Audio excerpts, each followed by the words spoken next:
When Olivia Reed opened her eyes that Tuesday morning, she expected nothing more than another day of balancing her fledgling online business with supporting her husband Mark's thriving architectural practice. She never imagined that by nightfall, her world would shatter with a single email notification. Before we jump back in, tell us where you're tuning in from. And if this story touches you, make sure you're subscribed, because tomorrow, I've saved something extra special for you.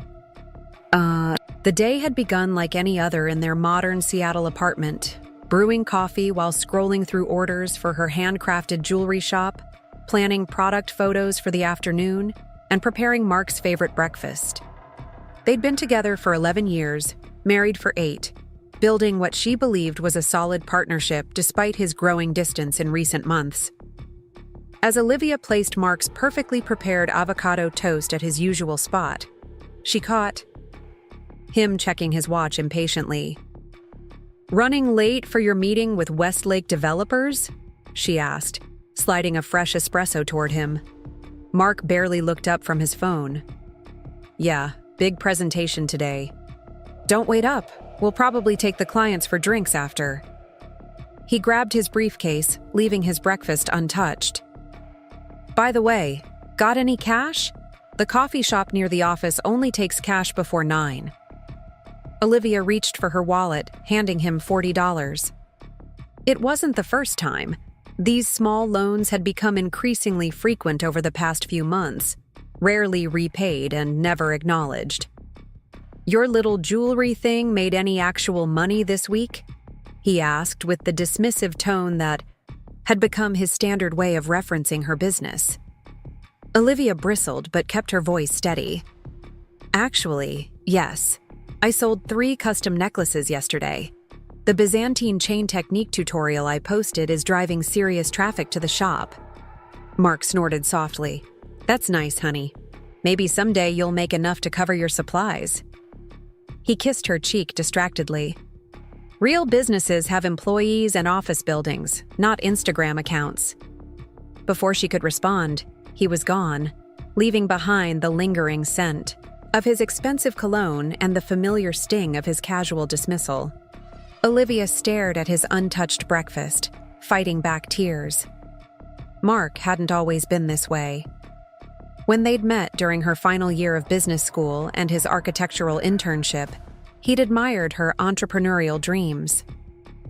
Somewhere along his climb to becoming a partner at Preston & Associates, that admiration had curdled into condescension. With a deep breath, she cleared his plate and turned to her workbench by the window. Her online store, Aurora Designs, wasn't just a hobby, as Mark characterized it.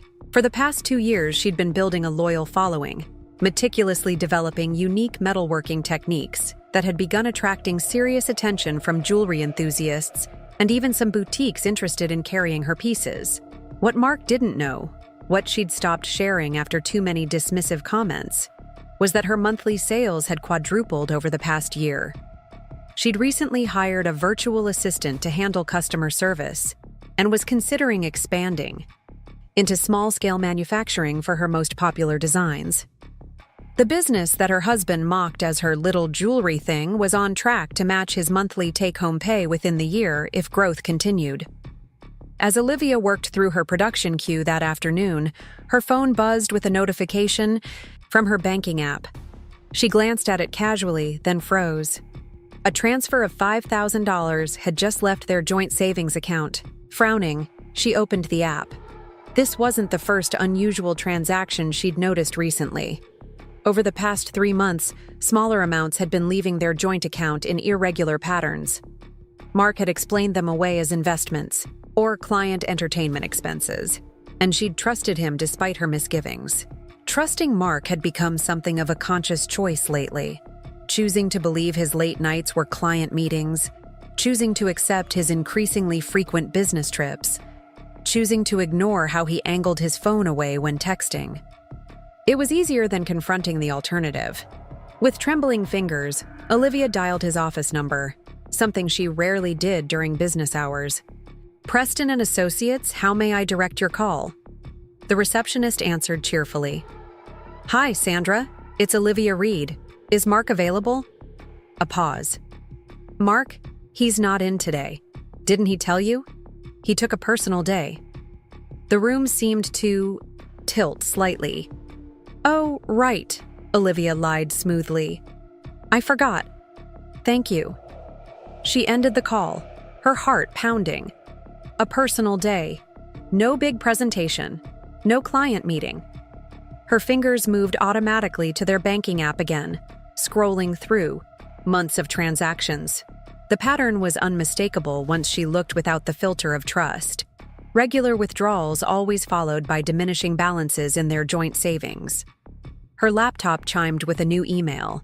Probably another customer inquiry. She had 3 custom orders pending. Grateful for the distraction, she clicked over to her inbox. It wasn't a customer. It was their travel agent, confirming Mark's reservation changes. The subject line read, "Updated itinerary, San Francisco getaway for 2." A trip she knew nothing about. With a strange calm that belied the storm building inside her, Olivia opened the email.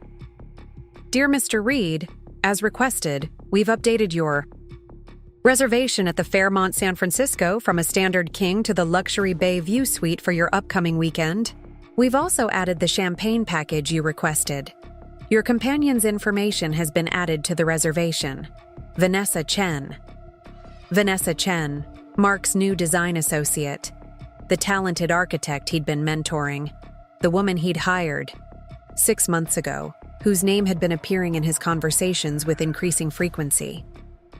Olivia sat motionless, the familiar weight of inadequacy pressing down on her. Of course, Mark would be drawn to someone like Vanessa. Brilliant, accomplished, moving in the same professional circles. Someone whose career he respected, unlike his wife's little jewelry thing. As the shock began to recede, something unexpected took its place.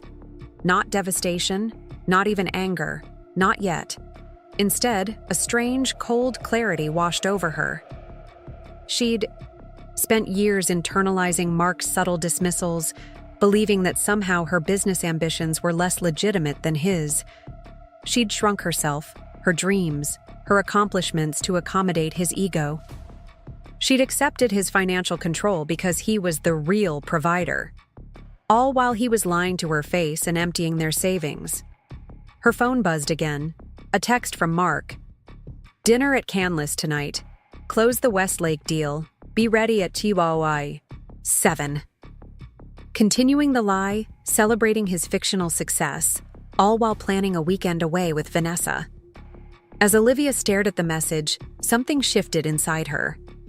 The woman who had awakened this morning, the supportive wife who diminished her own accomplishments to bolster her husband's ego, began to dissolve. In her place, someone new emerged, someone who saw with perfect clarity what needed to be done. She replied simply, "Looking forward to it." Then she opened her laptop and began to work. Not on jewelry this time, but on understanding exactly what she was dealing with. First, she needed to know the full extent of Mark's betrayal, both emotional and financial. Then, she would decide her next move. By the time she dressed for dinner, choosing the silver statement necklace she'd designed that had been featured in Seattle Magazine, a small success she'd celebrated alone because Mark had been working late, Olivia had completed her initial reconnaissance. Their joint savings, once robust with her contributions, despite Mark's belief that her business generated no actual money, had been systematically drained over the past 4 months. The mysterious investments Mark had mentioned never appeared. In their portfolio, credit card statements showed dinners and gifts she'd never received. And most damning, she'd found emails between Mark and Vanessa dating back months, planning not just their San Francisco getaway, but discussing a potential future together. As Olivia applied her lipstick, studying her reflection in the bathroom mirror, she made a promise to herself. This wasn't the end of her story. It was the beginning of a new chapter, one where she would no longer allow anyone, especially Mark, to determine her worth. She slipped her phone into her clutch, along with a small USB drive containing everything she'd discovered. Tonight, She would play the role of the admiring wife one last time. She would toast his fictional success and listen to his lies about the Westlake deal. But tomorrow, Olivia Reed would begin her transformation from underestimated wife to the architect of her own revenge and her own success. At Canlis, Seattle's premier fine dining establishment, Mark was already halfway through a whiskey when Olivia arrived, precisely at 7. He stood to greet her, eyes widening slightly at her appearance. The silver statement necklace caught the light dramatically against her black dress. "That's new," he commented, gesturing to the intricate metalwork. "Actually, it's one of mine," Olivia replied, sliding into her seat. "From the collection that was featured in Seattle Magazine last month." Mark's expression flickered with something like surprise before settling back into casual dismissal. "Oh, right, I think you mentioned that." She hadn't. The magazine feature had come out during one of his business trips. With Vanessa, she now realized, and when she'd tried to show him later, he'd been too busy checking emails. Preparing and narrating this story took us a lot of time, so if you are enjoying it, subscribe to our channel.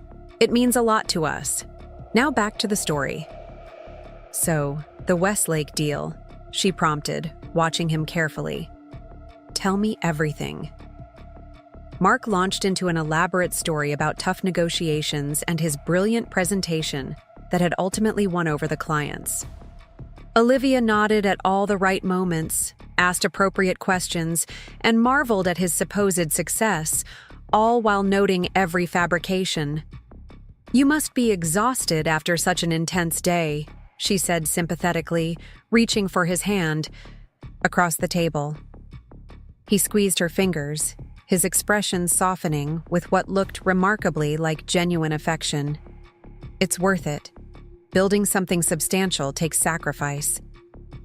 The irony wasn't lost on her. "I couldn't agree more," she replied, thinking of her own sacrifices, her own building. Sometimes people underestimate what it takes to create something meaningful. Mark raised his glass. "To success." Olivia clinked her glass against his. "To getting exactly what you deserve." Later that night, as Mark slept beside her, Olivia lay awake, meticulously refining her plan. By morning, she knew exactly what her first steps would be. Step 1. Financial protection. Before Mark drained what remained of their shared assets, she needed to secure her portion and separate her business finances completely. Step 2. Evidence preservation. The trail of deception she'd uncovered would be crucial in the days ahead. Step 3. Business expansion. The opportunity she'd been hesitant to pursue, a collaboration with Meridian Boutiques for a wholesale line, suddenly seemed not just appealing, but necessary. Olivia slipped quietly from bed at dawn, careful not to wake Mark. In the kitchen, she prepared coffee and opened her laptop, beginning the process of extracting herself from the financial entanglement of her marriage. By the time Mark stumbled into the kitchen, dressed for work, and checking emails on his phone, she had already moved her portion of their remaining savings into a separate account, documented all previous unauthorized withdrawals, and emailed Meridian Boutiques to accept their wholesale proposal. "Morning," he mumbled, reaching for the coffee she'd prepared. "I'll be late again tonight. Quarterly projections meeting." Olivia smiled pleasantly. "No problem. I have some business calls anyway." Mark paused, coffee mug halfway to his lips. "Business calls?" "For Aurora Designs," she clarified. "We're expanding. I've been holding off on some opportunities, but it's time to scale up." He snorted softly. "Scale up? Liv, let's be realistic. Making jewelry is a nice hobby, but—" "I made $38,000 last quarter," she interrupted, her voice calm. Mark blinked. "What?" "My little jewelry thing," she said, using his dismissive phrase deliberately. "It generated $38,000 in the last 3 months. That's after expenses, before taxes." He set his mug down slowly. "That's impossible." "Is it?" Olivia opened her laptop, turning it to show him her business dashboard. Here are the sales reports. Here's the profit margin analysis. Here's the projection for next quarter with the Meridian Boutiques wholesale line. Mark stared at the screen, then at her, genuine shock replacing his usual condescension. Why didn't you tell me? The question hung in the air between them, breathtaking in its lack of self-awareness. The same reason you didn't tell me about Vanessa, I suppose, Olivia replied quietly. Some things just don't seem worth sharing anymore. All color drained from Mark's face. Olivia, you should hurry, she cut him off, closing her laptop. You don't want to be late for work. I believe Vanessa has that client meeting at 9. For a moment, he seemed frozen, caught between denial and confession. Then, predictably, he chose neither. We should talk about this tonight, he said finally, retreating to safer ground. Whatever you think is happening, tonight won't work. For me, Olivia interrupted again, her voice steady. I have a business to run, but don't worry about rushing home. I understand you have a trip to plan. Mark's expression hardened. You're checking my emails now? No, she replied. But our travel agent sent the updated itinerary for your romantic San Francisco getaway to our shared email address. The champagne package is a nice touch. He set his jaw, all pretense evaporating. This isn't how I wanted you to find out. I'm sure it isn't, Olivia agreed, rising from her seat. I'd imagine you preferred the version where I never found out at all. As she moved past him toward her workbench, Mark caught her arm. Olivia, wait. It's complicated. Vanessa and I... There's nothing complicated about it, she interrupted, gently but firmly removing his hand. You've made your choice. Now I'm making mine. She turned away, effectively dismissing him, and sat down at her workbench. The message was clear. This conversation was over. After a moment of stunned silence, Mark grabbed his briefcase and left, the door closing with a decisive click behind him. Alone in the suddenly quiet apartment, Olivia took a deep breath, then reached for her tools. She had orders to fill, calls to make, and a new future to forge. One that would no longer orbit around a man who had never truly seen her. As her hands worked the silver wire into an intricate pattern, a plan continued to form in her mind. Not just for her business expansion, but for a very specific form of justice. Mark Reed had underestimated her business acumen, her resilience, and her worth for the last time. By the time her revenge was complete, he would understand exactly what she was capable of building, and exactly what he had lost. The pioneer. Square Studio hummed with activity as Olivia reviewed the final shipment for Meridian Boutiques. 50 exquisite silver necklaces nestled in custom packaging, each bearing the Aurora Designs logo she'd designed 3 years earlier when her business was nothing more than a dream and a few sketches. Running her fingers over the embossed silver pendant on the display piece, she allowed herself a moment of quiet pride. The courier will be here in 20 minutes, Mark announced, approaching with a clipboard. I've triple-checked the inventory against the order form. Everything's accounted for, including the 6 replacement pieces for the ones that didn't meet your quality standards. Olivia nodded, still examining the display necklace. Have Jamie and Nora left already? Yes. I sent them home early with bonuses. They've been putting in overtime for weeks to help meet this deadline. He hesitated before adding, I hope that was all right. It seemed appropriate given their dedication.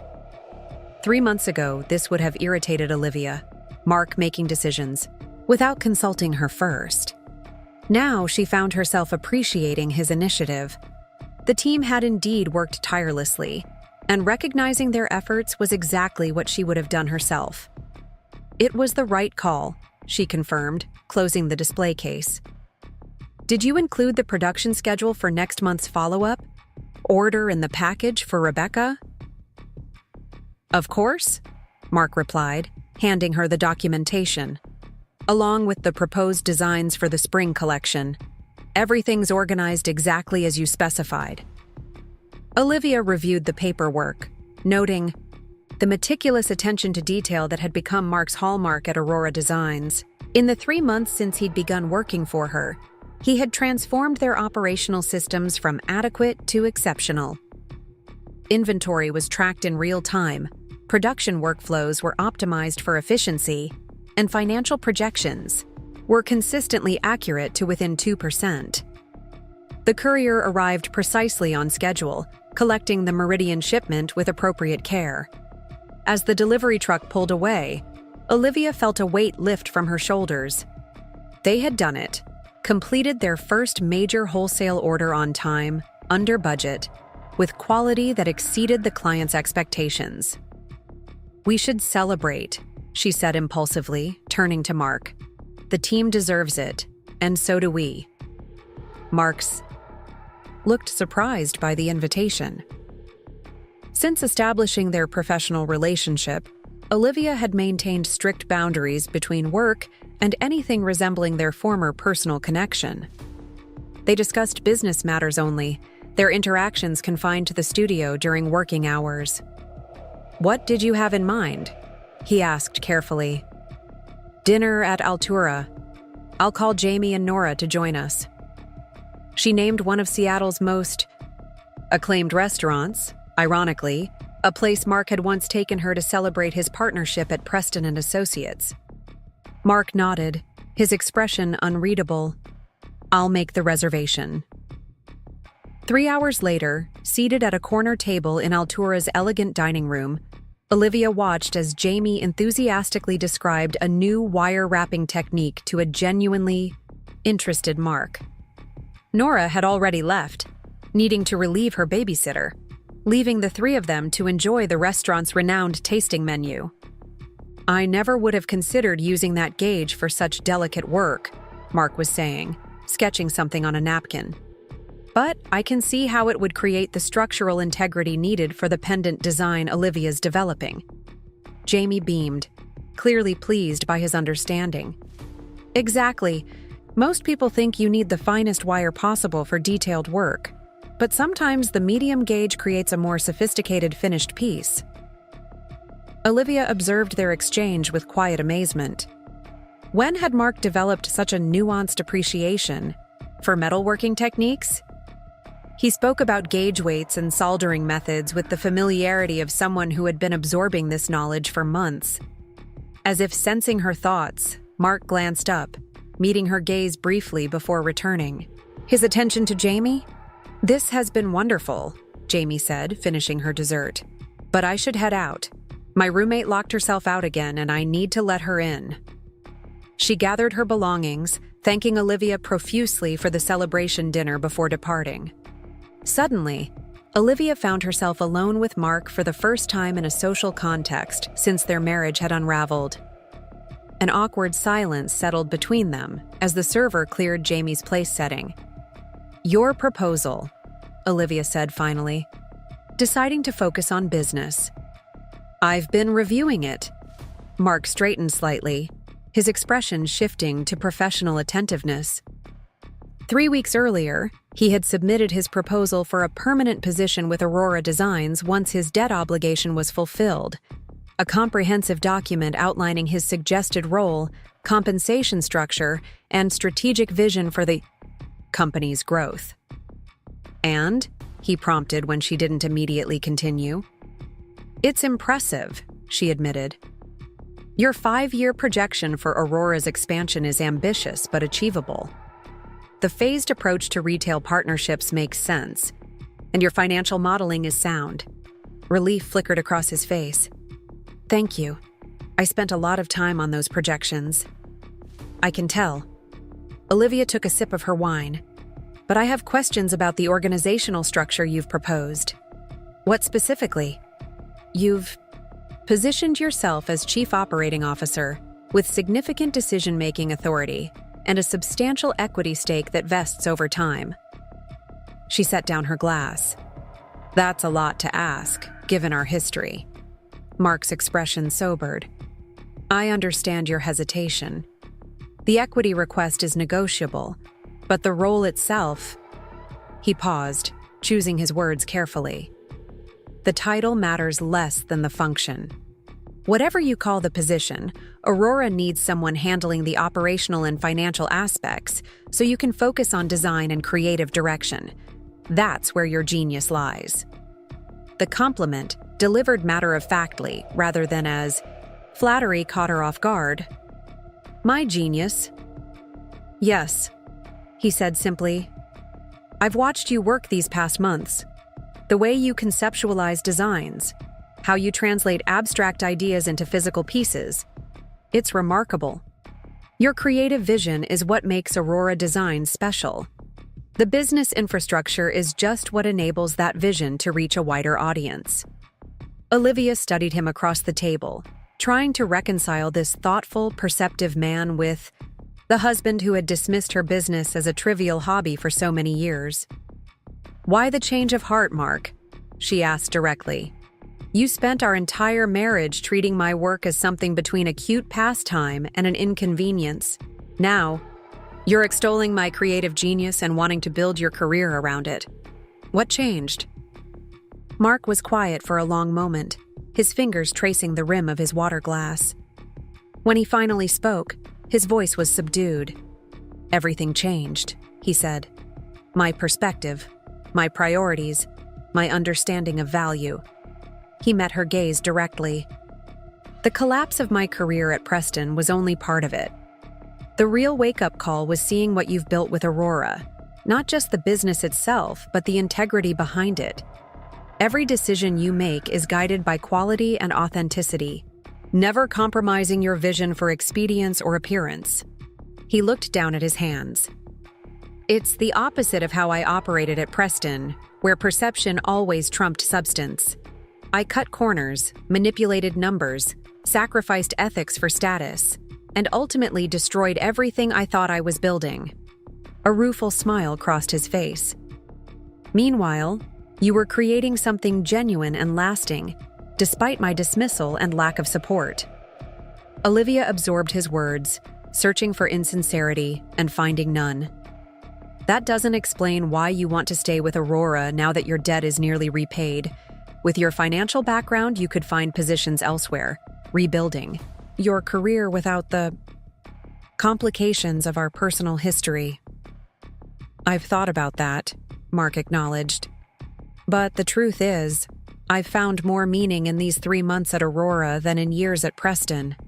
Here, I'm contributing to something real, something worthwhile. He hesitated before adding quietly, and yes, I want to prove something, to you and to myself, that I can be better than the man who failed to see what was right in front of him for so many years.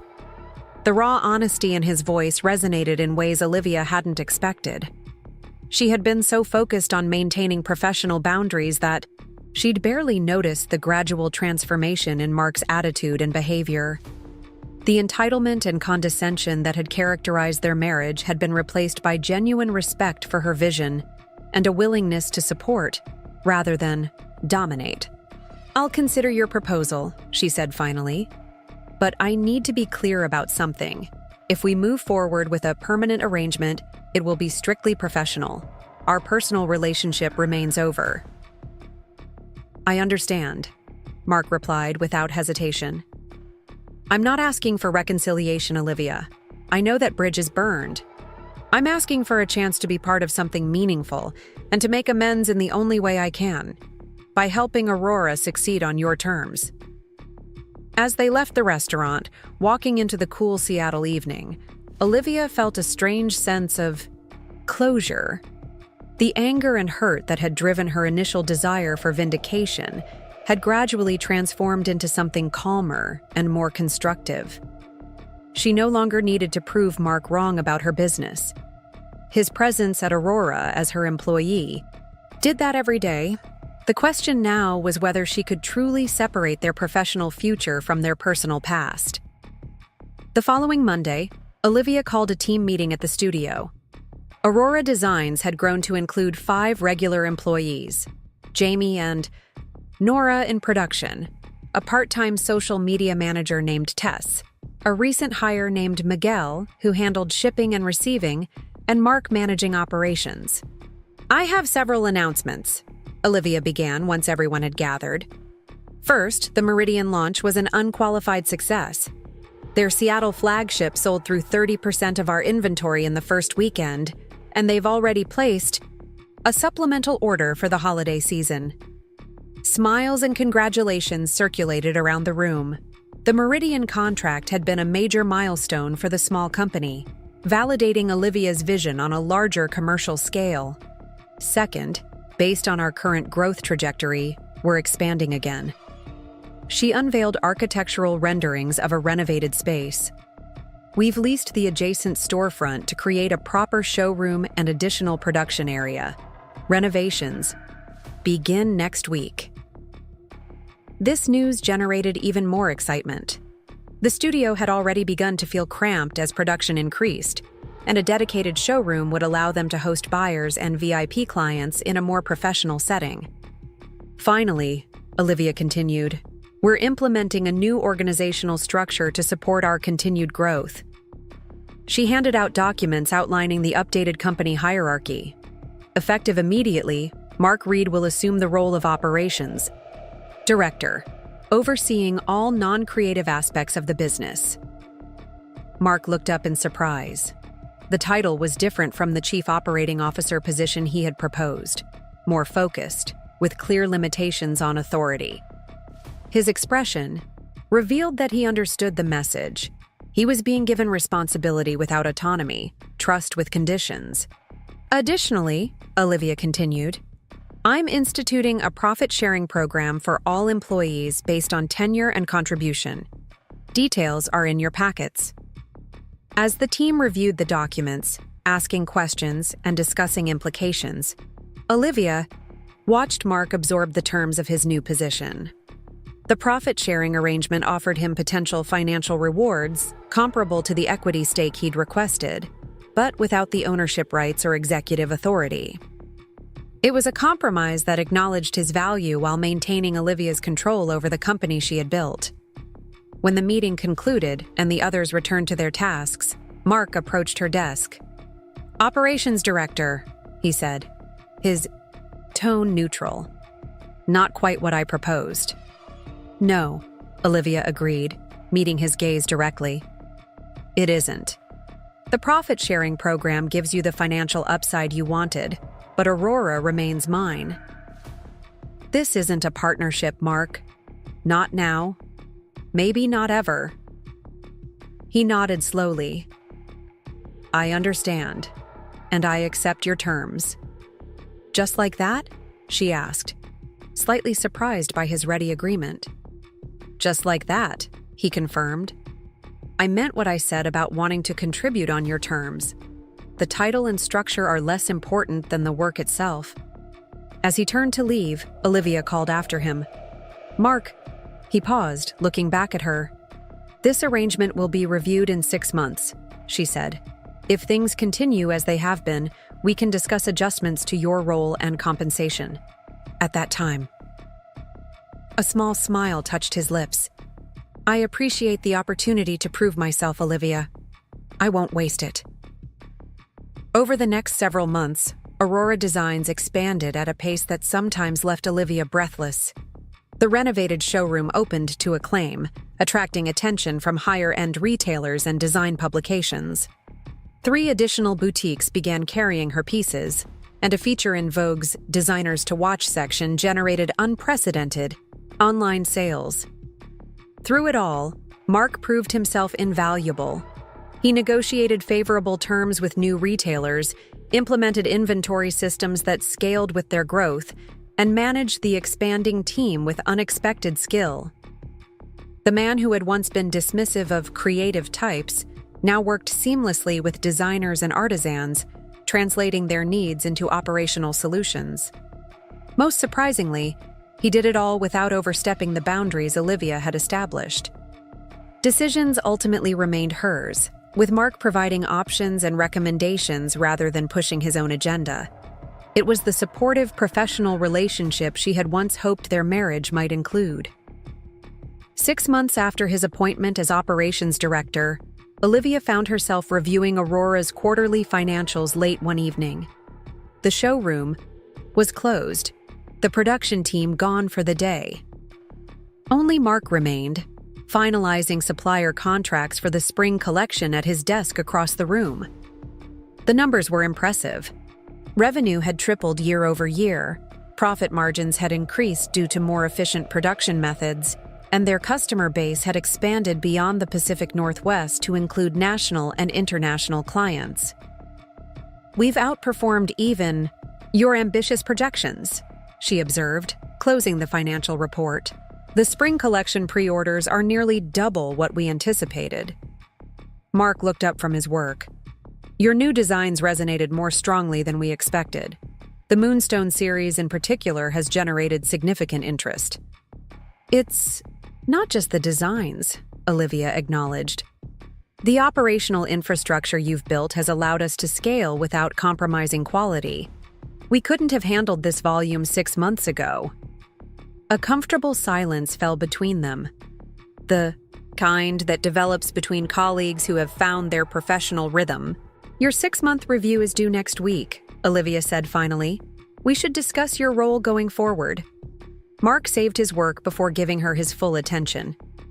"I've prepared an assessment of my contributions and some thoughts on how my role might evolve to support Aurora's continued growth." He handed her a neatly bound document. "Take your time reviewing it. I'm not looking for an immediate decision." Olivia accepted the report, noting its professional presentation. "What's your bottom line, Mark? What are you hoping for at this point?" He considered the question carefully before answering. "Professionally, I'd like expanded authority in certain operational areas: supplier negotiations, production scheduling, staff management. You'd maintain final approval, but with greater day-to-day autonomy for me." He paused. "And I'd like to revisit the equity discussion. Not control, but a stake in what we're building together." "We're not building it together," Olivia corrected, automatically. "Aurora is my company." "You're right," Mark acknowledged without argument. "Poor choice of words. Aurora is unquestionably your creation and your vision. I'm simply suggesting that my long-term commitment might be better aligned with the company's interests through some form of ownership stake, however minor." Olivia studied him, noting the careful way he positioned his request, not as something he deserved, but as a potential benefit to the business. "And personally?" she asked, returning to his earlier distinction. "What are you hoping for personally?" Mark hesitated, clearly weighing his response. "Personally, I'd like the opportunity to continue making amends. Not just professionally, but..." He trailed off, then started again. "I recognize that our marriage is over. I've accepted that. But I hope that eventually we might find our way to a relationship that includes more than just professional courtesy." "What does that mean exactly?" "Friendship, perhaps," he said simply. "The ability to occasionally share a meal without business being the only topic. A relationship where the past isn't always hanging between us like a shadow." Olivia felt a complicated surge of emotions at his words. Over the past 6 months, she had gradually moved from anger to a kind of neutral detachment regarding Mark. Their interactions were cordial, productive, occasionally even warm in a collegial way. But she had deliberately maintained emotional distance, protecting herself from the vulnerability their history represented. "I don't know if that's possible," she said honestly. "Neither do I," Mark admitted. "But I'd like to try if you're willing." Olivia looked down at the report in her hands, buying time to gather her thoughts. The professional aspects of his request were relatively straightforward to evaluate. Mark had proven his value to Aurora beyond question. Expanding his operational authority made practical sense, and some form of equity arrangement might indeed help secure his long-term commitment. The personal dimension was more complicated. Could she truly develop a friendship with the man who had betrayed and dismissed her for so many years? Would allowing that possibility require her to lower the protective walls she'd built around her heart? I'll review your report, she said finally. We can discuss the professional aspects next week during your formal review. As for the personal side, she hesitated. I'm not ready to make any promises, but I'm not categorically opposed to the idea of a more amicable relationship eventually. Relief flickered across Mark's face. That's all I can ask for. As he gathered his things to leave, Olivia found herself reflecting on the strange journey that had brought them to this point. A year ago, she had discovered his betrayal and determined to show him exactly what he had lost by underestimating her. Now he worked for her, acknowledging her vision and expertise daily through his support of her business. The revenge she had initially sought had manifested in ways she never anticipated. Rather than satisfaction in Mark's professional downfall, she found greater fulfillment in her own success. Rather than gloating over his subordinate position, she appreciated the genuine value he brought to Aurora. The triumph wasn't in humiliating him, but in proving, to herself most of all, that she had always been capable of creating something remarkable. The fact that Mark now recognized that truth was simply a validation of what she had known all along. 3 days later, Olivia sat across from Mark in the private meeting room they'd recently added to the studio. His 6-month review document lay open between them, annotated with her notes and questions. I've considered your requests, she began without preamble. I'm prepared to expand your operational authority in the areas you've outlined, with quarterly reviews to ensure alignment with Aurora's overall direction. Mark nodded, his expression carefully neutral. And the equity discussion? I'm not comfortable with traditional equity at this stage, Olivia replied. However, I've developed an alternative. She handed him a document prepared by her attorney. This is a phantom stock agreement.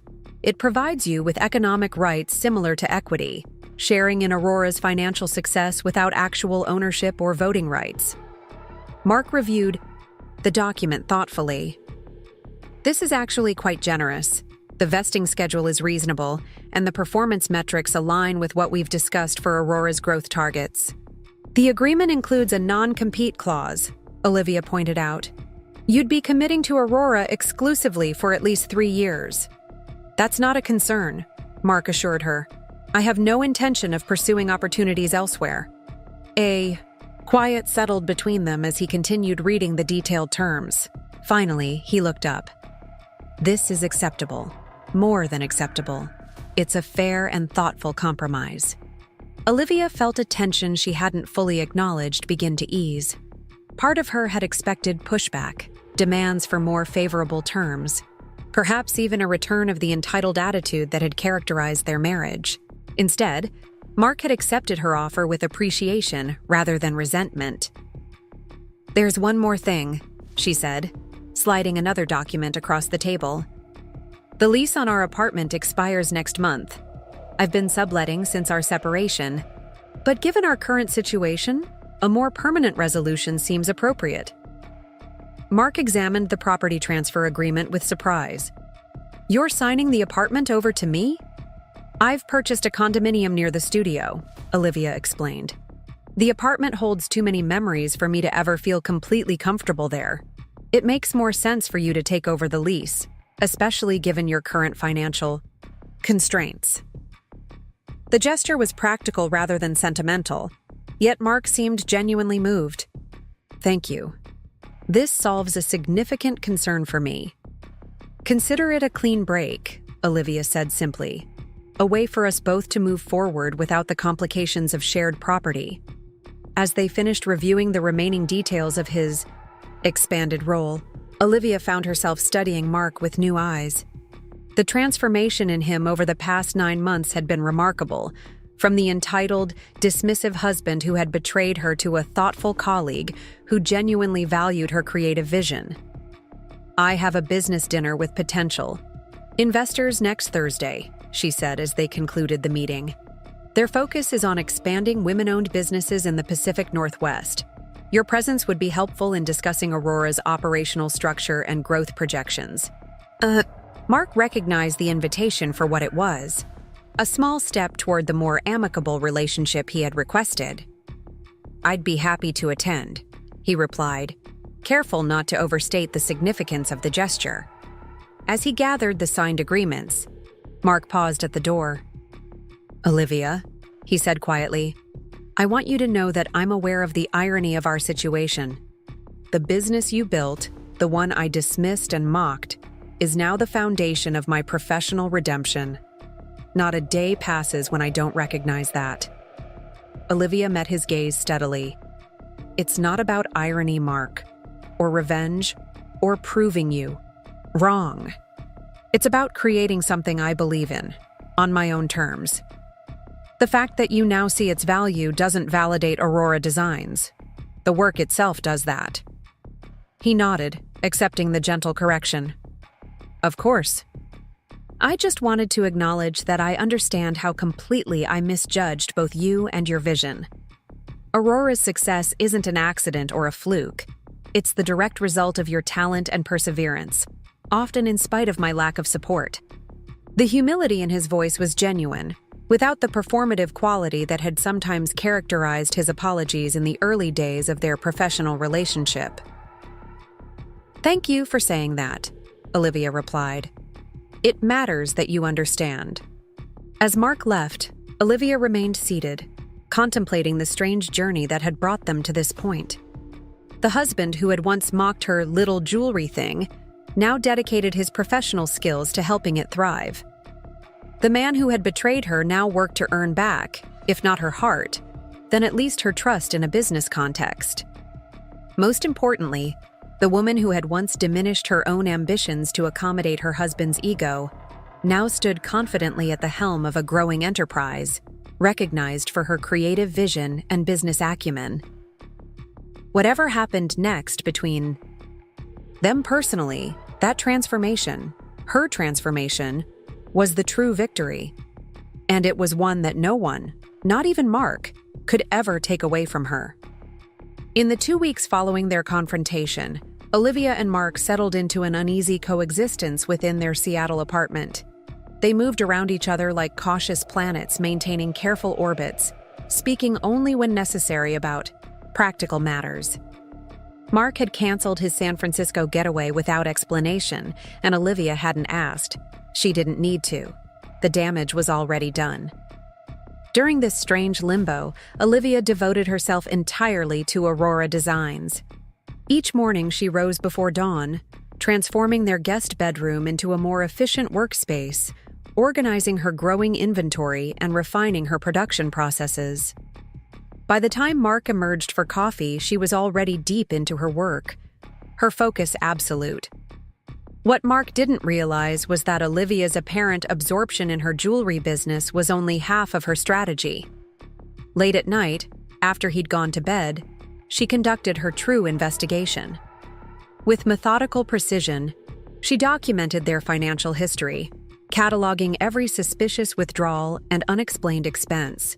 She discovered credit cards she hadn't known existed, regular cash transfers to an account under Vanessa's name, and most troublingly, a pattern of increasingly risky investments made with their joint funds, all without her knowledge or consent. The picture that emerged was clear and disturbing. Mark had been systematically diverting their shared resources while simultaneously dismissing her business as inconsequential. The irony wasn't lost on her. While he'd been hemorrhaging money on bad investments and his affair, her little hobby had been quietly flourishing. On a rainy Thursday morning, as Olivia packed orders at her workbench, her phone lit up with a call from Rebecca Winters, the buyer from Meridian Boutiques. "Olivia, I just received the sample collection for the holiday line. They're absolutely stunning," Rebecca gushed.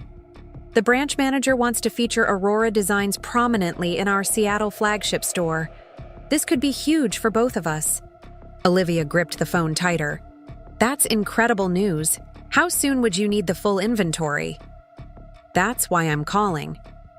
We'd need 50 pieces of each design by November 1st for the holiday rollout. Can your production handle that volume?" The question hung in the air. 50 pieces of each design meant over 300 items in total.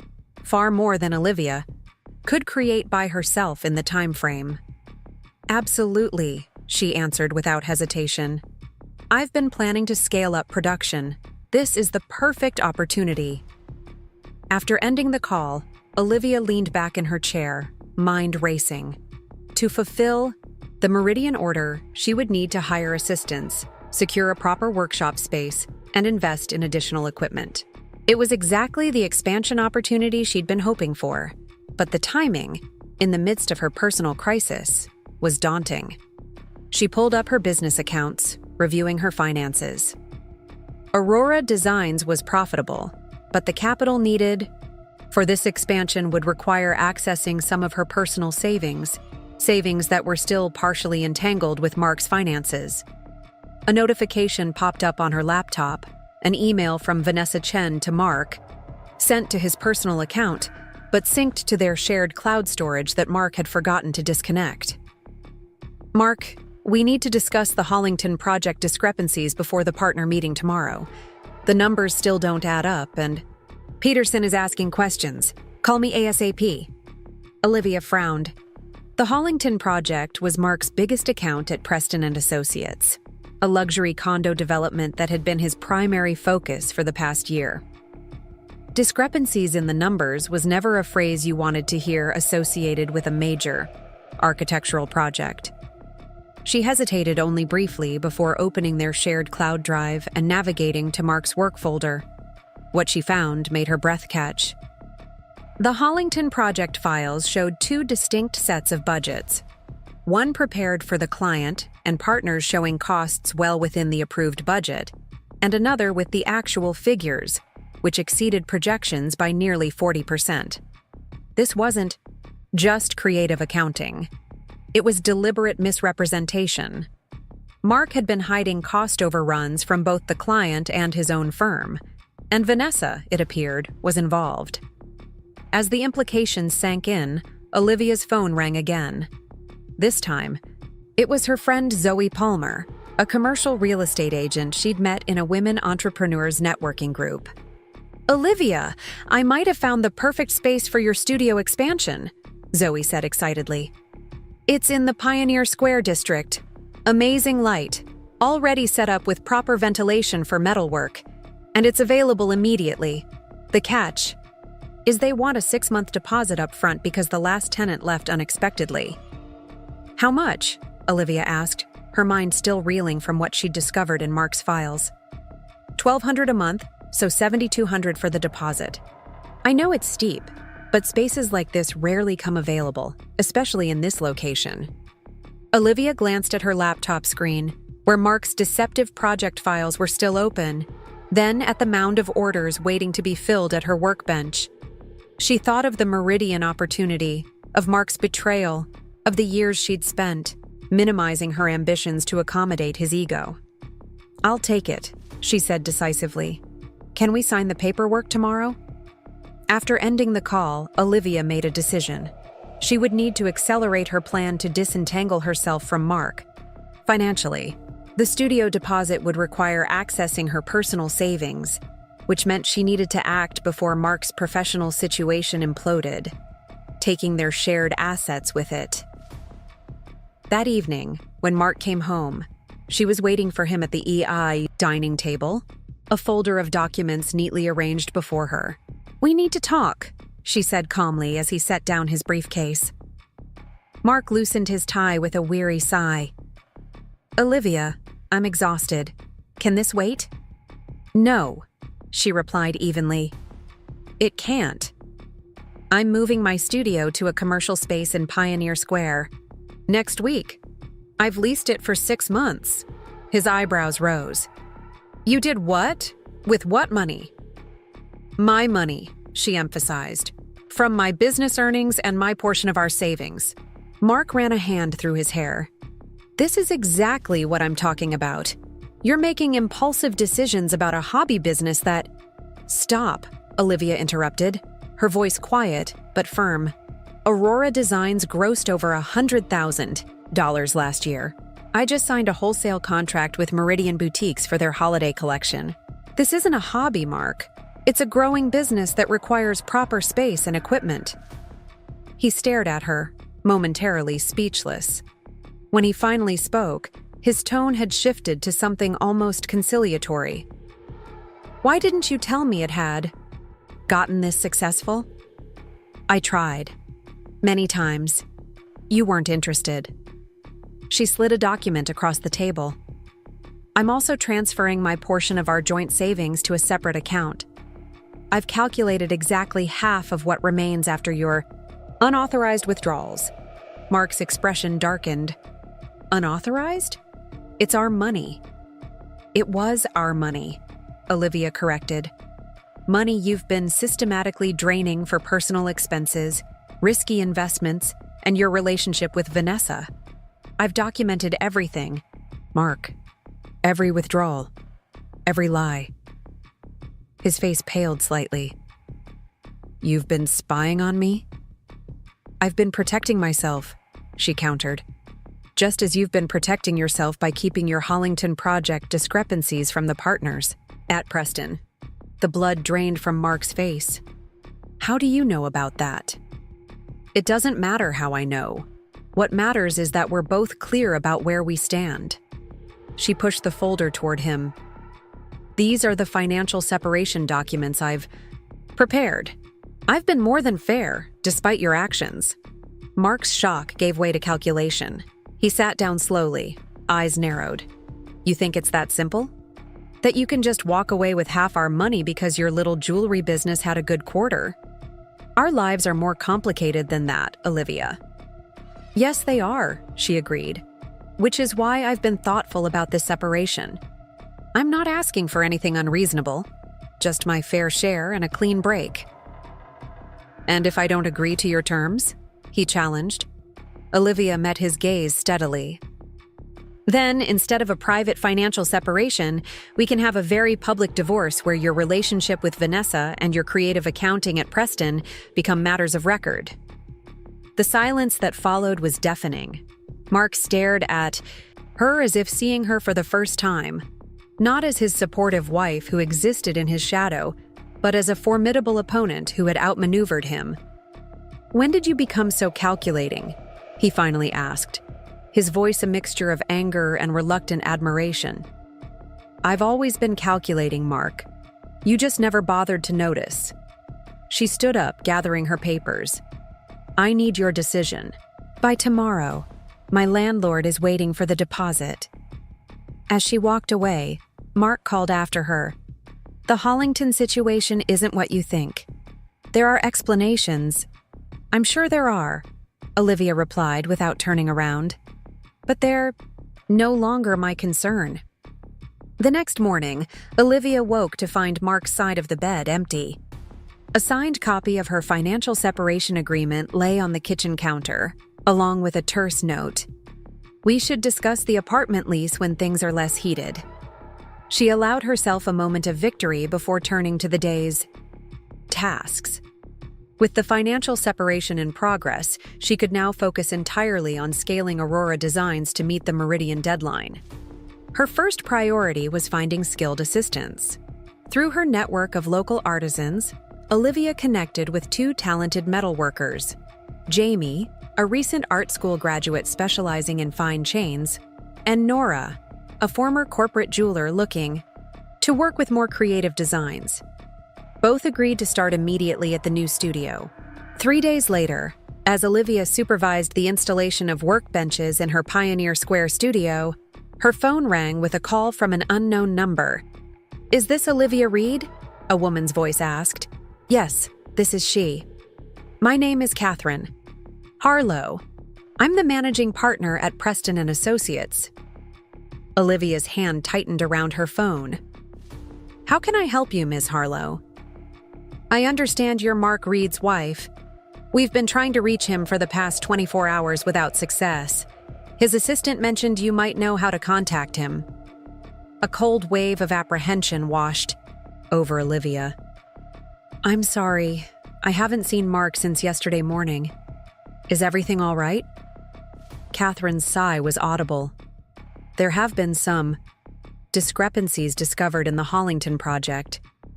Significant ones. We need to speak with Mark immediately. I see, Olivia said carefully. I'll let him know if I hear from him. May I ask what kind of discrepancies? I'm afraid I can't discuss that, but it's a matter of some urgency.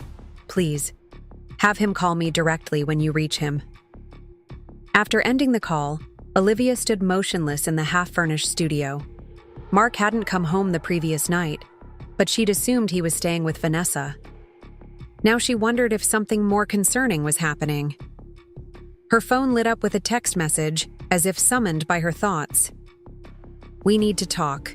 Meet me at Revolver Cafe at 5 p.m. Mark. When Olivia arrived at the cafe in Capitol Hill, she spotted Mark immediately, hunched over a cup of coffee in the back corner. He looked haggard, his usually impeccable appearance rumpled, dark circles shadowing his eyes. You missed a call from Catherine Harlow, she said, sliding into the seat across from him. Mark's laugh was hollow. Among others, I'm sure. What's happening, Mark? He ran a hand over his face. It's all falling apart. The Hollington project, my position at Preston, everything. Because of the budget discrepancies? She asked carefully. That's part of it, he admitted. The project is over budget. Way over. I tried to fix it. Thought I could bring costs back in line before anyone noticed, but he trailed off. But Vanessa noticed, Olivia finished. For him. His eyes snapped to hers. How did you? It doesn't matter. What matters is what you're going to do now. Mark's shoulders slumped. There's nothing to do. Vanessa went to the partners yesterday, claimed I'd been manipulating the numbers against her advice. They're conducting a full audit. By next week, I'll probably be fired, possibly facing worse. Olivia absorbed this information silently. She should have felt vindicated, perhaps even pleased that Mark's professional life was imploding alongside their marriage. Instead, she felt an odd detachment, as if observing a cautionary tale unfolding from a distance. And Vanessa? She finally asked. Mark's laugh was bitter. Turns out she was playing a longer game than I realized. She's positioning herself to take over the Hollington project after I'm gone. Our relationship was apparently part of her strategy. You were used, Olivia observed, the same way you used me. He flinched. I never used you. Didn't you? You took my support, my faith, my financial contributions, all while dismissing my ambitions. You lied to me about where our money was going. You betrayed our partnership in every way possible. Her voice remained steady, factual rather than accusatory. Mark stared into his coffee. I never saw it that way. I know, Olivia replied. That's the problem. After a long silence, Mark looked up at her. I need to ask you something, and I have no right to, but I'm desperate. Could you loan me $20,000? Just until I sort things out. With the audit happening, my accounts at Preston are frozen, and I need to hire an attorney. Olivia stared at him, momentarily speechless. You want me to give you money? Now? After everything? Not give, loan, he clarified quickly. I would pay you back with interest once this is resolved. With what money, Mark?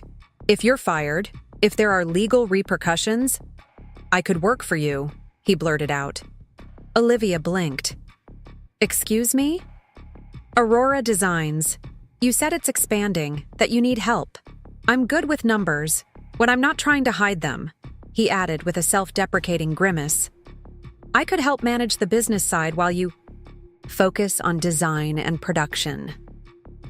The absurdity of the situation wasn't lost on her.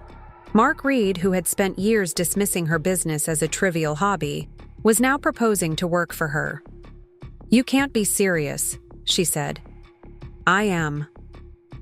His desperation was palpable. Look, I know I've been wrong about your business. I see that now. You've built something real, something valuable, while I've been destroying everything I touch. Let me help you grow it further.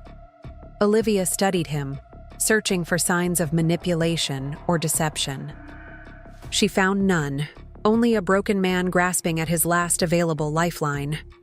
"No," she said finally. Mark's face fell. "Olivia, please, no to the loan," she clarified. "I won't give you money that you have no realistic way to repay." She paused, an idea forming.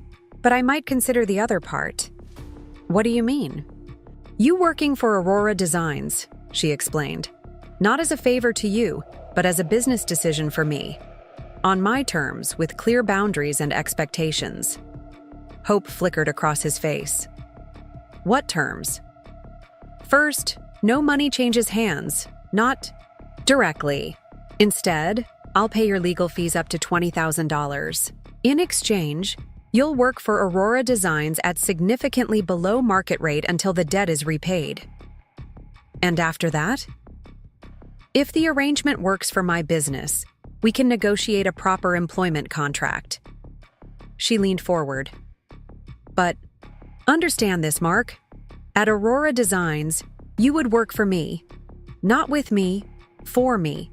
You would take direction, respect boundaries, and contribute your skills without attempting to take control." Mark swallowed visibly. "You've thought this through." "I've had years to think about what a fair partnership might look like," Olivia replied. "But this wouldn't be a partnership. This would be employment." The irony hung between them, a complete reversal of the dynamic that had defined their relationship for years. "When would I start?" Mark asked quietly. "Immediately. I have a wholesale order due in 3 months that requires significant scaling up. I need someone to manage inventory, coordinate with suppliers, and handle the financial projections. The accurate ones," she added pointedly. Mark nodded slowly. "And where would I live?" "I can't afford our apartment on my own." "That's not my problem," Olivia said firmly. "You made choices that led to this situation. I won't subsidize your personal life just because I'm willing to. Consider a professional arrangement." The harshness of her response seemed to finally break through whatever remnants of entitlement Mark still clung to. He looked down, nodding again. "That's fair," he conceded. "What about my situation with Preston? I'll need time for meetings with lawyers, possibly depositions." "As long as it doesn't interfere with deadlines, we can work around it." "But Aurora Designs comes first during working hours," she stated. "My business cannot suffer because of your mistakes elsewhere." Mark took a deep breath. "Okay, I accept your terms." Olivia extended her hand across the table, maintaining the formality of a business transaction rather than the intimacy of their crumbling marriage. "I'll have a contract drawn up by my lawyer. You can start tomorrow at the studio, 8 a.m. sharp." As they shook hands, Olivia felt a strange mixture of emotions, vindication certainly, but also a kind of melancholy for the partnership that might have been if Mark had recognized her value from the beginning. "I want to be clear about something," she added, withdrawing her hand. "This arrangement doesn't change anything between us personally. Our marriage is over, regardless of whether this business relationship works out." "I understand," Mark said quietly. "For what it's worth, I'm sorry, Olivia, not just for Vanessa, but for never seeing what was right in front of me." "Your apology is noted," she replied. "But at this point, actions matter more than words.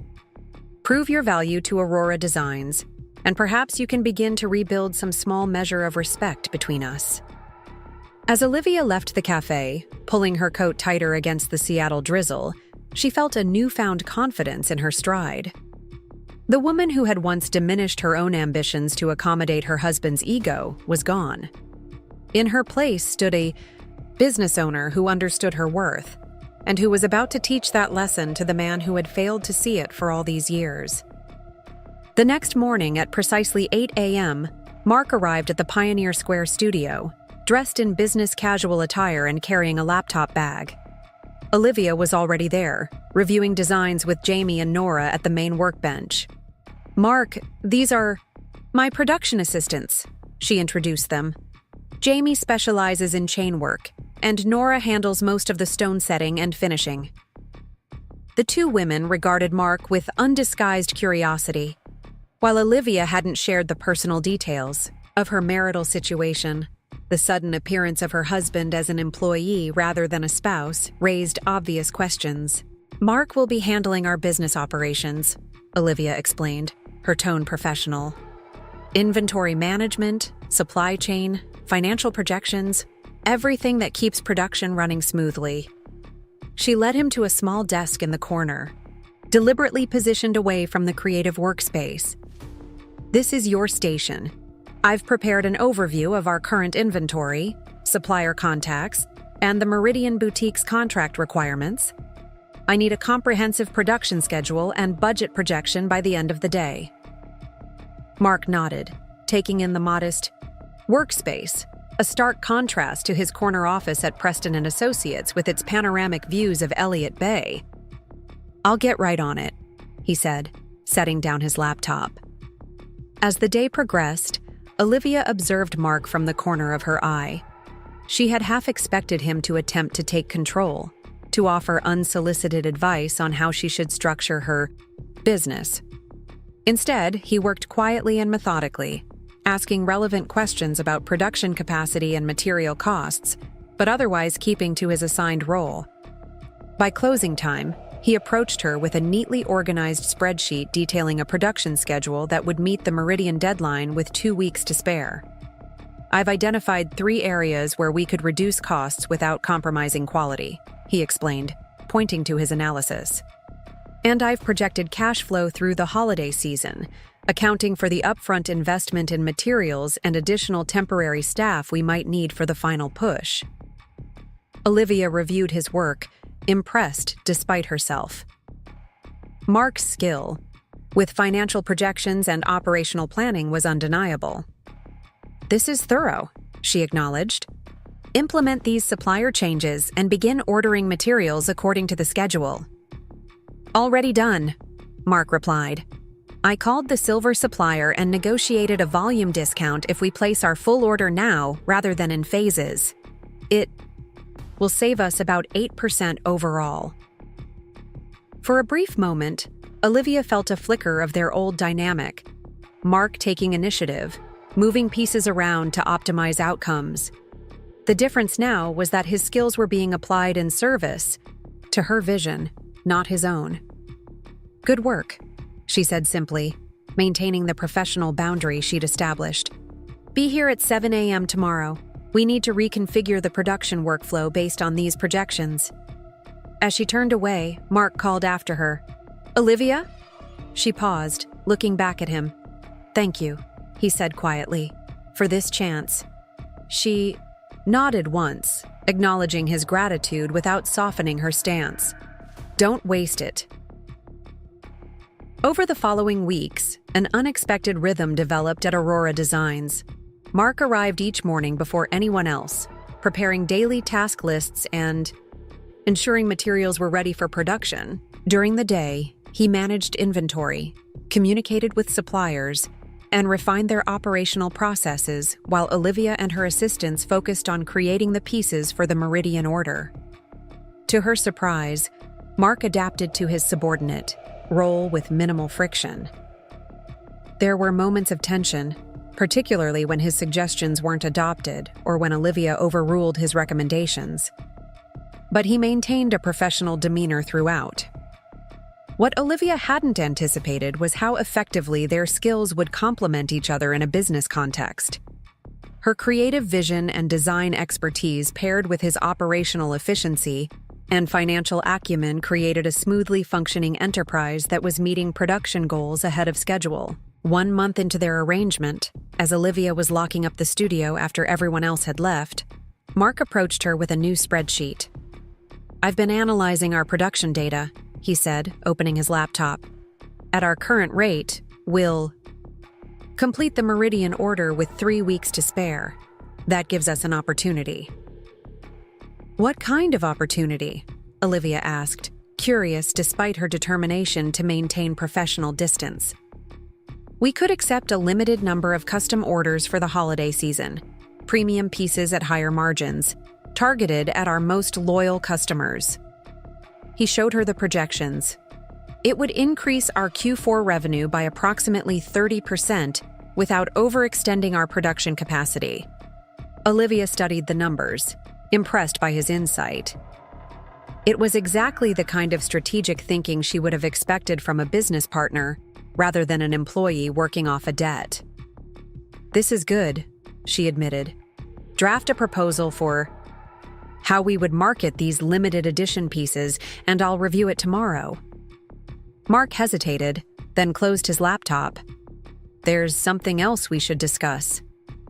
The shift in his tone put her immediately on alert. "What is it?" "I received a call from Catherine Harlow today.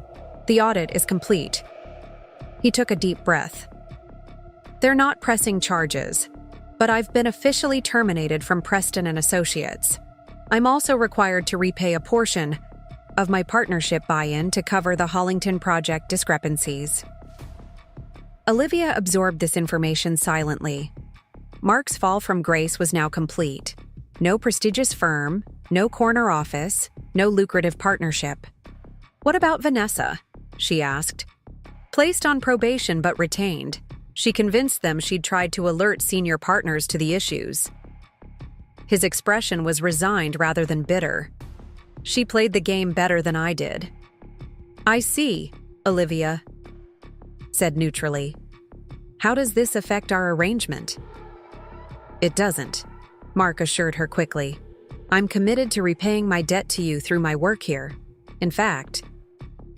He hesitated again. "I'd like to propose an adjustment to our agreement." "What kind of adjustment?" "A longer-term commitment," he explained. "I've come to realize that Aurora Designs has significant growth potential beyond the Meridian contract. With the right operational structure and strategic planning, you could expand into multiple retail partnerships, possibly even open your own boutique within a year." Olivia crossed her arms. "And you want to be part of that expansion?" "Yes," Mark admitted. "Not as a favor to me, but because I believe I can add real value. The work I'm doing here, it's the most meaningful thing I've done professionally in years. At Preston, everything was about appearances, about impressing the right people. Here, we're actually building something tangible, something beautiful." The sincerity in his voice caught her off guard. For the first time since their marriage began unraveling, Mark sounded like the passionate, idealistic man she'd first fallen in love with, before ambition and status had corrupted his priorities. "Are you suggesting a formal employment contract once your debt is paid?" Olivia asked carefully. "I'm suggesting whatever arrangement makes the most sense for your business," Mark replied. "My circumstances have changed. I no longer have the luxury of pride or entitlement. What I do have are skills that complement yours and a genuine desire to contribute to something worthwhile." Olivia studied him, searching for signs of manipulation or hidden agenda. Finding none, she nodded slowly. "Draft a proposal for your continued role after the debt period. Include compensation requirements, responsibilities, and how you envision contributing to Aurora's growth strategy. Make it detailed and realistic. Not what you think I want to hear, but what you genuinely believe you can deliver." Relief washed across Mark's face.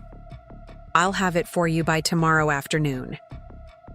As they parted ways outside the studio, Olivia felt a complex mixture of emotions. The man who had once dismissed her business as a trivial hobby was now asking to build his future around it.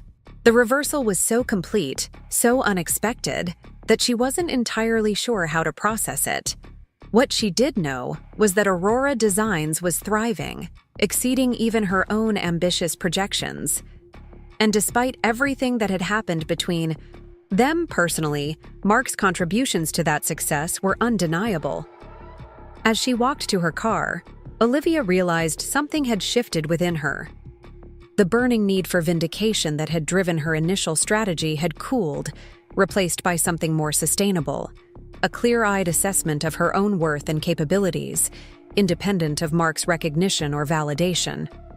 Whether he remained part of Aurora Designs long-term or not, Olivia Reed now understood with absolute certainty that she didn't need Mark's approval to succeed. She'd already proven that to herself, and ironically, to him as well. The summer evening cast. A golden glow through the expansive windows of Aurora Designs' newly renovated showroom. Glass display cases showcased Olivia's latest collection, delicate silver pieces inspired by Pacific Northwest forests, each item catching the light with deliberate precision. Outside, a line of eager customers stretched down the block, waiting for the exclusive preview event to begin. 5 minutes until doors open, Mark announced, appearing at Olivia's side with a tablet displaying the evening's carefully orchestrated schedule. The sales team is briefed on the collection details, catering is set up in the back gallery, and I've confirmed that the Seattle style editor will arrive at 7 for your interview. Olivia nodded, making a final adjustment to the centerpiece. Display, a stunning silver and moonstone necklace that had become her signature design. Everything looks perfect. Has Rebecca from Meridian arrived yet? Just pulled up, Mark confirmed. Miguel is escorting her through the back entrance as we discussed. She's excited about the exclusive pieces for their fall catalog. It had been 18 months since Mark had begun working at Aurora Designs, and in that time, the company had undergone a remarkable transformation. What had started as Olivia's one-woman operation now employed 23 people across design, production, sales, and operations. Their pieces were carried in 17 high-end boutiques across the country, with international expansion on the horizon. The showroom opening marked another milestone, Aurora's first dedicated retail space, a physical manifestation of the brand's growing prestige. "You should take a moment," Mark suggested, his tone softer than his usual professional efficiency. "Look at what you've created." Olivia paused, allowing herself to absorb the reality of her achievement. The sleek showroom with its custom fixtures, the team of talented artisans and professionals she'd assembled, the distinctive aesthetic that had earned recognition from industry leaders, all of it had emerged from her vision and perseverance. "We've come a long way," she acknowledged, deliberately including Mark in the observation. Despite her initial reluctance, she had gradually come to value his contributions to Aurora's growth. His operational expertise had freed her to focus on design and creative direction, resulting in a productive professional dynamic neither of them could have anticipated when he first began working for her. Their personal relationship had evolved, as well. The rigid boundaries Olivia had initially established had softened into a more comfortable collegiality. They occasionally shared meals that weren't strictly business, attended industry events together, and had developed a shorthand communication that streamlined their professional interactions. It wasn't friendship exactly, but it had moved beyond the strained formality of their early working relationship. "Doors opening in 2 minutes, Tess, their marketing director, announced as she approached. "Social media is already buzzing. The influencers we invited are posting from the line outside." "Let's do this," Olivia said, straightening her shoulders, and moving toward the entrance. The event unfolded with precision. Customers moved through the showroom, admiring displays and consulting with sales associates about custom options. Olivia circulated gracefully, describing her design inspirations to interested clients and posing for photos with notable attendees. From the periphery, Mark orchestrated the evening's logistics, ensuring that inventory was replenished as pieces sold and that the flow of visitors remained manageable. Near the back gallery, Rebecca Chen from Meridian Boutiques raised her champagne flute as Olivia approached. "There she is, the woman of the hour. Olivia, this collection is extraordinary. The forest motifs feel both timeless and distinctly modern." "That's exactly what I was aiming for," Olivia replied, accepting the compliment with the quiet confidence she'd developed over the past 2 years. Gone was the woman who had once minimized her achievements to avoid overshadowing her husband. In her place stood a business owner fully comfortable with her success. "Our customers have been asking when we'll receive the new pieces," Rebecca continued. "The last collection sold out within weeks, I'm hoping we can increase our order volume for this launch. That's actually something I wanted to discuss, Olivia began. We've expanded our production capacity significantly. Mark has implemented some innovative processes that maintain our quality standards while allowing for greater volume. As if summoned by the mention of his name, Mark appeared with a portfolio containing production projections. Rebecca, good to see you again. I've prepared some options for the Meridian order that might interest you. The three of them moved to a quiet corner to discuss business details, with Mark explaining the new capacity models while Olivia outlined the exclusive designs she'd created for Meridian's premium customers. It was a seamless partnership, each contributing their expertise toward a common goal. Later, as the event wound down and the last customers departed with signature blue boxes containing their purchases, Olivia found herself alone in the office area behind the showroom. The evening had been an unqualified success. Sales had exceeded projections by 30%, and the Seattle-style editor had practically guaranteed a cover feature for their next issue. A knock at the door interrupted her thoughts. Mark entered, carrying 2 glasses of champagne. "I thought you might want to properly toast tonight's success," he said, offering her one. "The team is heading out for a celebration dinner if you'd like to join them." Olivia accepted the glass but shook her head at the invitation. "I think I'll pass. It was wonderful, but I'm completely drained. The introvert in me needs some quiet time to recharge." Mark nodded, understanding without offense. "I remember how you used to hide in the kitchen at my firm's parties, claiming to be helping with dishes when really you were just escaping the small talk." The casual reference to their married life caught Olivia off guard. They rarely discussed their personal history, an unspoken agreement that had facilitated their professional relationship. "You noticed that?" she asked, surprised he had been aware of her strategic retreats. A rueful smile crossed his face. "I noticed more than you probably realize. I just didn't acknowledge it properly or appreciate it." Olivia sipped her champagne, unsure how to respond to this unexpected opening into more personal territory. "I saw Catherine Harlow at the preview," Mark said, changing the subject slightly. "She seemed quite taken with your emerald collection." Catherine Harlow, the managing partner at Preston & Associates, Mark's former firm. The woman who had called Olivia searching for Mark when the Hollington project fraud was discovered. "She introduced herself," Olivia confirmed. "Apparently, Preston is redesigning their headquarters and looking for statement pieces for their reception area. She wants to commission something custom." Mark's expression remained carefully neutral. "That's quite an opportunity." "I thought so too," Olivia agreed. "Though I admit I was surprised she approached us, given your history with the firm." "Catherine is nothing if not pragmatic," Mark replied. "Aurora's reputation speaks for itself. My past association is irrelevant compared to the quality of work you're producing." The compliment was delivered matter-of-factly, without flattery or agenda, characteristic of how Mark now spoke about Aurora Designs and Olivia's creative direction. "Will it be uncomfortable for you if we pursue the commission?" Olivia asked, genuinely curious about his reaction. "I wouldn't want to put you in an awkward position." Mark considered the question seriously before responding. 2 years ago, it would have been excruciating, a constant reminder of my professional disgrace. Now, he paused, seeming to search for the right words. Now it feels like appropriate closure. The firm that once represented my highest ambition commissioning work from the company that represents my genuine values. There's a certain poetry to it. Olivia studied him over the rim of her glass, struck by the authenticity in his response.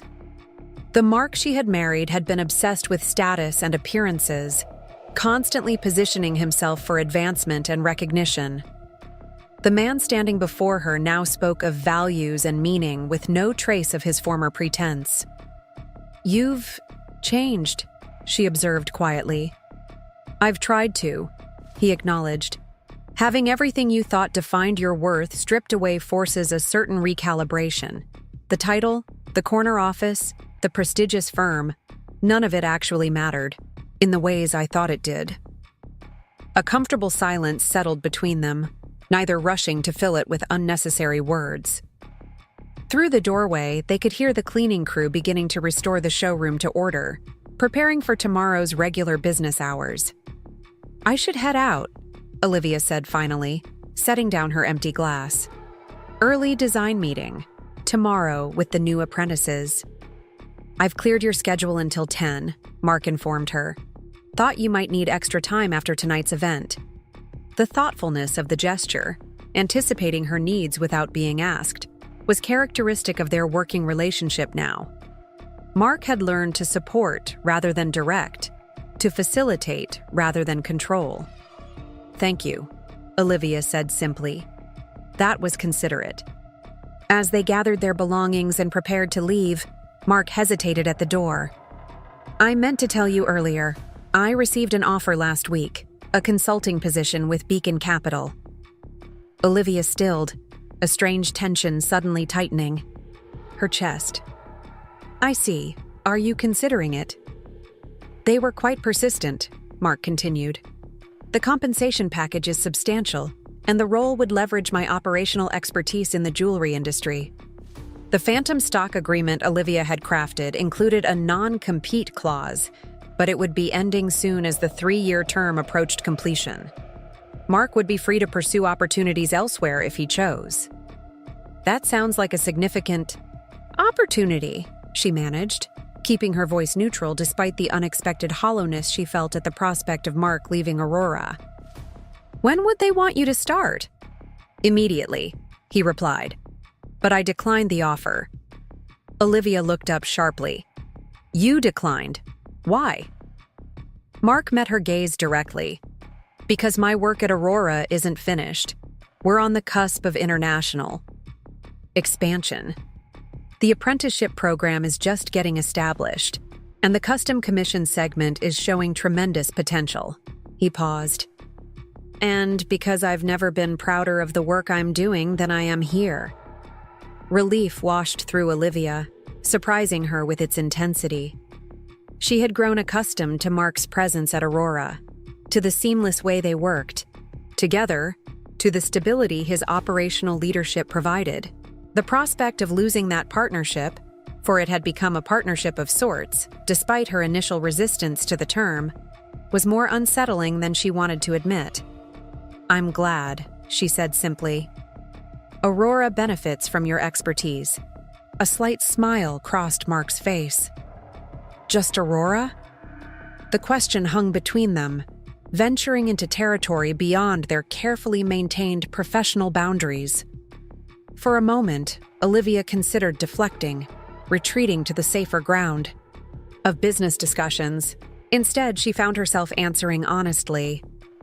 "No, not just Aurora. I've come to value our working relationship, the rhythm we've developed, the way we complement each other's strengths. It would be difficult to replace that dynamic." It wasn't a declaration of forgiveness or reconciliation, but it was perhaps the most personal acknowledgement she had offered since their marriage had ended. A recognition that Mark's presence in her professional life had become something valued rather than merely tolerated.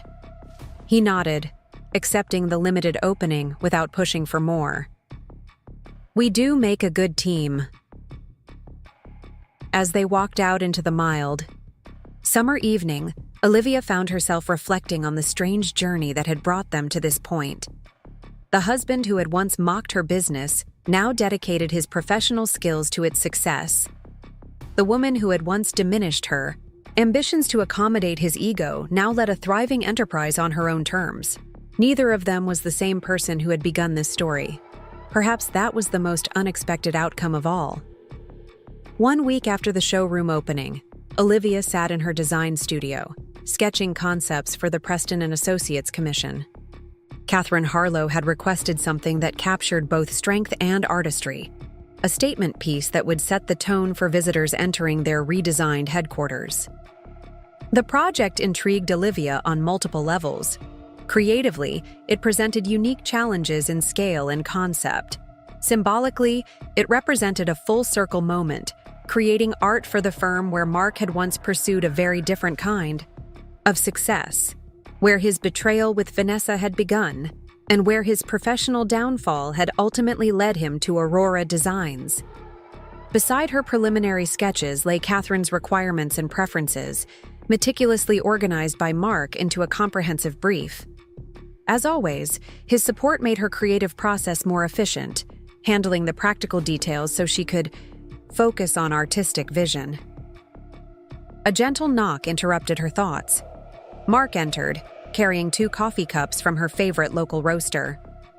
"Thought you might need this. You've been sketching for 3 hours straight." Olivia accepted the coffee gratefully, rolling her shoulders to release the tension of prolonged focus. "Thank you. I'm making progress, but something still isn't quite right." She gestured to the scattered drawings. "The piece needs to be substantial without being ostentatious, innovative without being trendy." Mark set his cup down and studied her sketches with genuine interest. Over the months, he had developed a surprisingly nuanced understanding of design principles, picking up terminology and aesthetic concepts through his immersion in Aurora's creative environment. "This one has potential," he observed, pointing to a drawing of an abstract tree-like structure with intertwining silver branches. "It echoes the forest motifs from your current collection, but scales up beautifully for a public installation." Olivia nodded thoughtfully. "That's the direction I'm leaning toward as well." Catherine specifically mentioned wanting something organic, yet structured. She picked up her pencil again, refining the concept. The branches could incorporate small illumination elements, subtle lighting that changes the piece's appearance throughout the day. "That would be remarkable," Mark agreed, especially with the natural light in their reception area. The piece would seem almost alive, evolving as the day progresses. Watching him engage with her creative process, Olivia was struck by how far they had come. In their marriage, Mark had shown polite but disinterested support for her artistic endeavors. Now he offered thoughtful insights that genuinely contributed to her work. "I actually came in with some news," Mark said, seeming to remember his original purpose. Rebecca called from Meridian. Their parent company is interested in discussing a potential acquisition of Aurora. Olivia's pencil stilled against the paper. "Acquisition? You mean they want to buy us?" "They're exploring options," Mark clarified. Rebecca was deliberately vague, but reading between the lines, I believe they're interested in acquiring Aurora Designs as a premium brand within their portfolio. They'd like to schedule a preliminary discussion next week. That's... Olivia searched for the right word. "Unexpected." Mark nodded. "Completely. But not entirely surprising given our growth trajectory and brand positioning. Aurora fits perfectly within their strategy of acquiring distinctive labels with strong creative direction." "What would an acquisition mean, practically speaking?" Olivia asked, though she suspected she already knew the answer. "It would depend on the structure of the deal," Mark replied carefully. "Typically, the parent company would provide capital for accelerated expansion while integrating back-office functions. The founder usually remains as creative director for a contractually specified period, often with performance-based incentives." The founder, not the owner. The shift in terminology wasn't lost on Olivia. An acquisition would fundamentally change her relationship with Aurora Designs, from complete autonomy to a more constrained creative role within a corporate structure. "And what do you think about this possibility?" she asked, curious about his perspective. Mark considered the question thoughtfully. "Professionally, I can see the advantages. Meridian's parent company has distribution channels and resources that would take us years to develop independently. The right deal could propel Aurora to international prominence much faster than our current growth plan." "But personally," Olivia prompted. A slight smile crossed his face. Personally, I know how much your independence matters to you, how important it is that Aurora remains true to your vision. Corporate ownership would inevitably create pressures to compromise on certain aspects of that vision. His understanding of her values, the clear-eyed recognition of what truly mattered to her, touched Olivia unexpectedly. Even at the height of their marriage, Mark had never grasped the fundamental importance of creative autonomy to her identity. "Should I take the meeting?" she asked, not entirely sure why she was seeking his advice on something so fundamental to Aurora's future. "I think we should hear them out," Mark replied. "Information never hurts, and understanding their offer would provide valuable insights about how the market values what we've built." "But Olivia," he added, his tone softening, "this is ultimately your decision. Aurora is your creation. No one else can determine its path forward." The simplicity of his acknowledgement, completely devoid of the possessive language he might once have used, reinforced how profoundly their dynamic had changed. "Thank you," she said quietly. "Schedule the meeting, but make it clear we're only exploring possibilities at this stage." Mark nodded, making a note in his tablet. "I'll arrange it for Thursday morning. That gives us time to prepare a comprehensive overview of Aurora's current position and growth strategy." He paused, then added, "And Olivia? Whatever you decide, I'll support it fully." After he left, Olivia returned to her sketches, but her mind kept circling back to the acquisition possibility. 2 years ago, when Aurora was struggling to gain recognition and she was fighting to establish her creative, identity independent of Mark, such an offer would have seemed like validation, proof that her little jewelry thing had real market value. Now, with Aurora thriving under her direction, with a team that respected her vision and customers who sought out her distinctive aesthetic, outside validation seemed less important.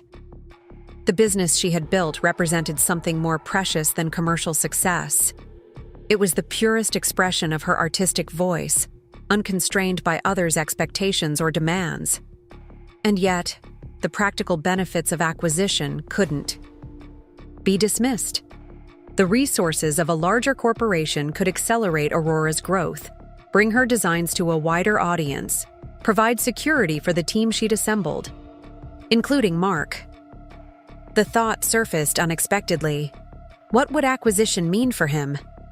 His role at Aurora had evolved far beyond repayment of a debt or professional rehabilitation. He had become integral to the company's operations, respected by the team, and, Olivia had to admit, a trusted advisor to her personally. Would a corporate parent value his contributions? Would they understand the unique dynamic they had developed, the complementary partnership that balanced her creative vision with his operational expertise? Her phone chimed with a message from him. Appointment confirmed with Meridian and Parent Co. Representatives, Thursday, 10th a.m. I've started compiling our positioning materials and current valuation metrics, available to discuss preparation whenever you're ready. Efficient, thorough, anticipating needs before they were expressed. Mark's professional support had become something she relied upon without conscious thought. The prospect of navigating Aurora's future without that support was more unsettling than she wanted to acknowledge. Setting aside her sketches, Olivia moved to the window overlooking the production area. Below, artisans worked at individual stations, crafting pieces from her designs with meticulous attention to detail. The showroom beyond hummed with activity as customers explored display cases and consulted with sales associates. In the small conference room, Tess was conducting a training session for new team members, gesturing toward a presentation about Aurora's brand philosophy. All of this, every aspect of this thriving enterprise, had grown from her initial vision. But it had flourished in part because of Mark's operational leadership, his ability to transform creative concepts into sustainable systems. As she watched, Mark appeared in the production area, conferring with the lead metalsmith about a technical challenge with one of the new designs. His manner was respectful rather than directive, seeking to understand the artisan's perspective before offering suggestions. When a solution was agreed upon, he made notes in his tablet, then moved on to check inventory levels with Miguel. Observing him in his element, Olivia was struck by the contrast between this version of Mark and the ambitious architect who had once dismissed her business ambitions. The transformation went beyond professional rehabilitation or atonement for past wrongs. He had genuinely embraced Aurora's values and vision, contributing to its success not out of obligation, but conviction. The realization shifted something in her perspective. For 2 years, she had maintained careful emotional distance, accepting Mark's professional contributions while keeping their personal history firmly in the past. She had needed that separation to heal, to establish her identity independent of their marriage. But watching him now, fully integrated into the world she had created, respected on his own merits rather than as her former husband, Olivia wondered if maintaining that distance still served a purpose, or if perhaps it was time to acknowledge that both of them had changed in ways neither could have anticipated when their journey began. Thursday morning arrived with a crystalline clarity typical of early autumn in Seattle. Olivia chose her outfit deliberately, a tailored charcoal suit paired with one of her signature silver necklaces, projecting artistic confidence balanced with business acumen. The Aurora showroom had been transformed into a presentation space, with portfolio materials artfully arranged and samples of their most successful pieces displayed for impact.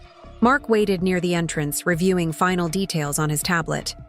He looked up as Olivia approached, a slight smile acknowledging her deliberate styling. "Ready for this?" "As ready as I'll ever be," she replied, accepting the coffee he offered, prepared exactly as she preferred. "Have you adjusted the valuation projections we discussed yesterday?" "All updated," he confirmed. The revised model incorporates the international expansion potential while maintaining our core emphasis on exclusivity and craftsmanship. I've also prepared alternative scenarios depending on which aspects of Aurora they seem most interested in. The thoroughness of his preparation was characteristic, anticipating every possible direction the conversation might take, ensuring Olivia would have the information she needed to make informed decisions. "Thank you," she said simply. "Having you handle this aspect allows me to focus on articulating the creative vision." Mark nodded, understanding the balance they had developed. "That's what makes us effective. You inspire with the why behind Aurora, and I support with the how of execution." The observation was accurate but struck Olivia as significant for reasons she couldn't immediately identify. Before she could explore the thought further, the reception desk announced the arrival of their visitors. Rebecca Chen entered first, followed by 2 executives from Meridian's parent company, Lawrence Wilson, their acquisition director, and Elise Tanner, head of brand strategy. The formal introductions were barely complete when a 4th visitor appeared, causing Mark to falter mid-sentence. Vanessa Chen, Rebecca's younger sister, Mark's former colleague at Preston, and the woman with whom he had betrayed Olivia, stood in the doorway, an elegant portfolio tucked under her arm. "I apologize for the delay," Vanessa said smoothly, her gaze flickering briefly to Mark before focusing on Olivia. "Traffic from downtown was challenging this morning." "Vanessa is our creative integration specialist," Lawrence explained, seemingly unaware of the sudden tension in the room. "She'll be evaluating how Aurora's aesthetic would complement our existing brand portfolio." Olivia maintained her professional composure, extending a hand in greeting while acutely aware of Mark's rigid posture beside her. "Welcome to Aurora Designs. I wasn't aware you had moved from architecture to corporate acquisitions, Vanessa." "A recent transition," Vanessa replied with a practiced smile. "My background in design translates well to brand evaluation. And of course, I'm already familiar with Aurora's work through Rebecca." And through Mark hung the unspoken addition. "Shall we begin?" Elise suggested, gesturing toward the conference area. we're eager to learn more about Aurora's vision and growth strategy. As the group moved toward the prepared presentation space, Olivia felt Mark's hand brush lightly against her arm. A silent question, checking if she wanted to proceed given this unexpected complication. She gave an almost imperceptible nod. Vanessa's presence was clearly deliberate, perhaps intended to unsettle them or gain some negotiating advantage.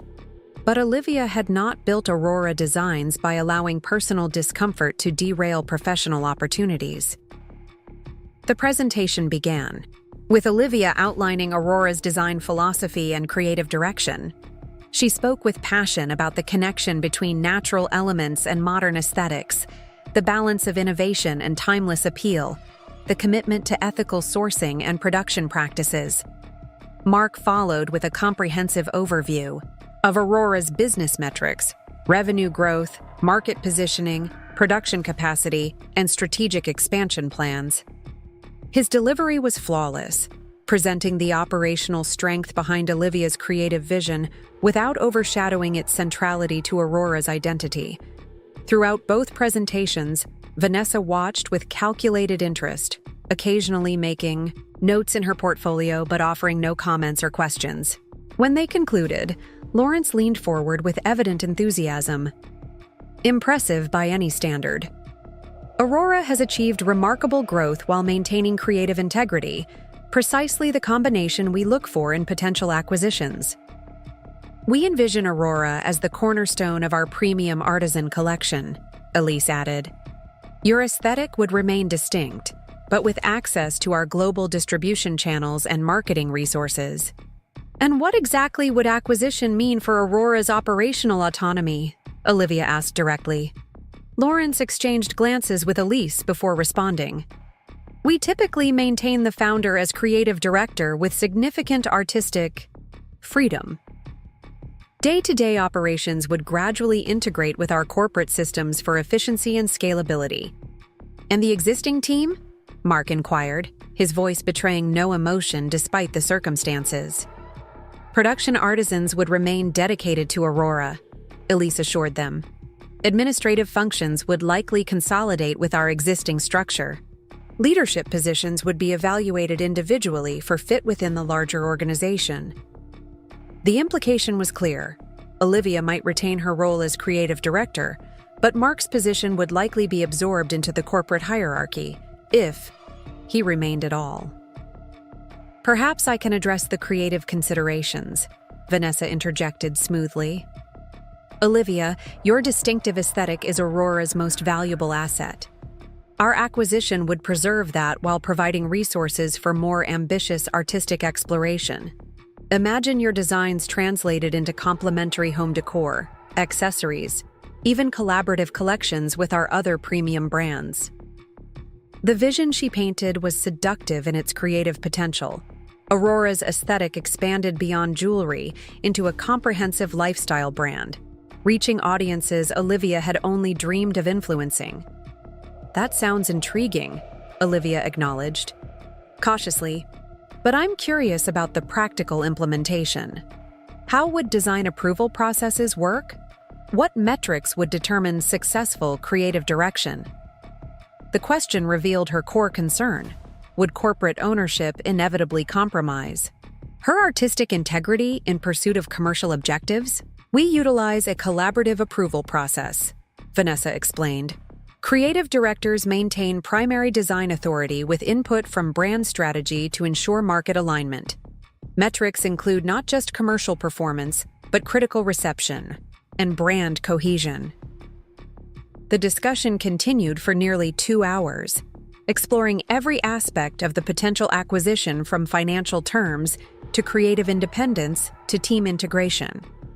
Throughout, Olivia observed the subtle dynamics between the visitors. Lawrence focused primarily on numbers and structure, Elise on marketing and brand positioning. Rebecca remained largely silent, occasionally adding context about Aurora's success within the Meridian boutiques.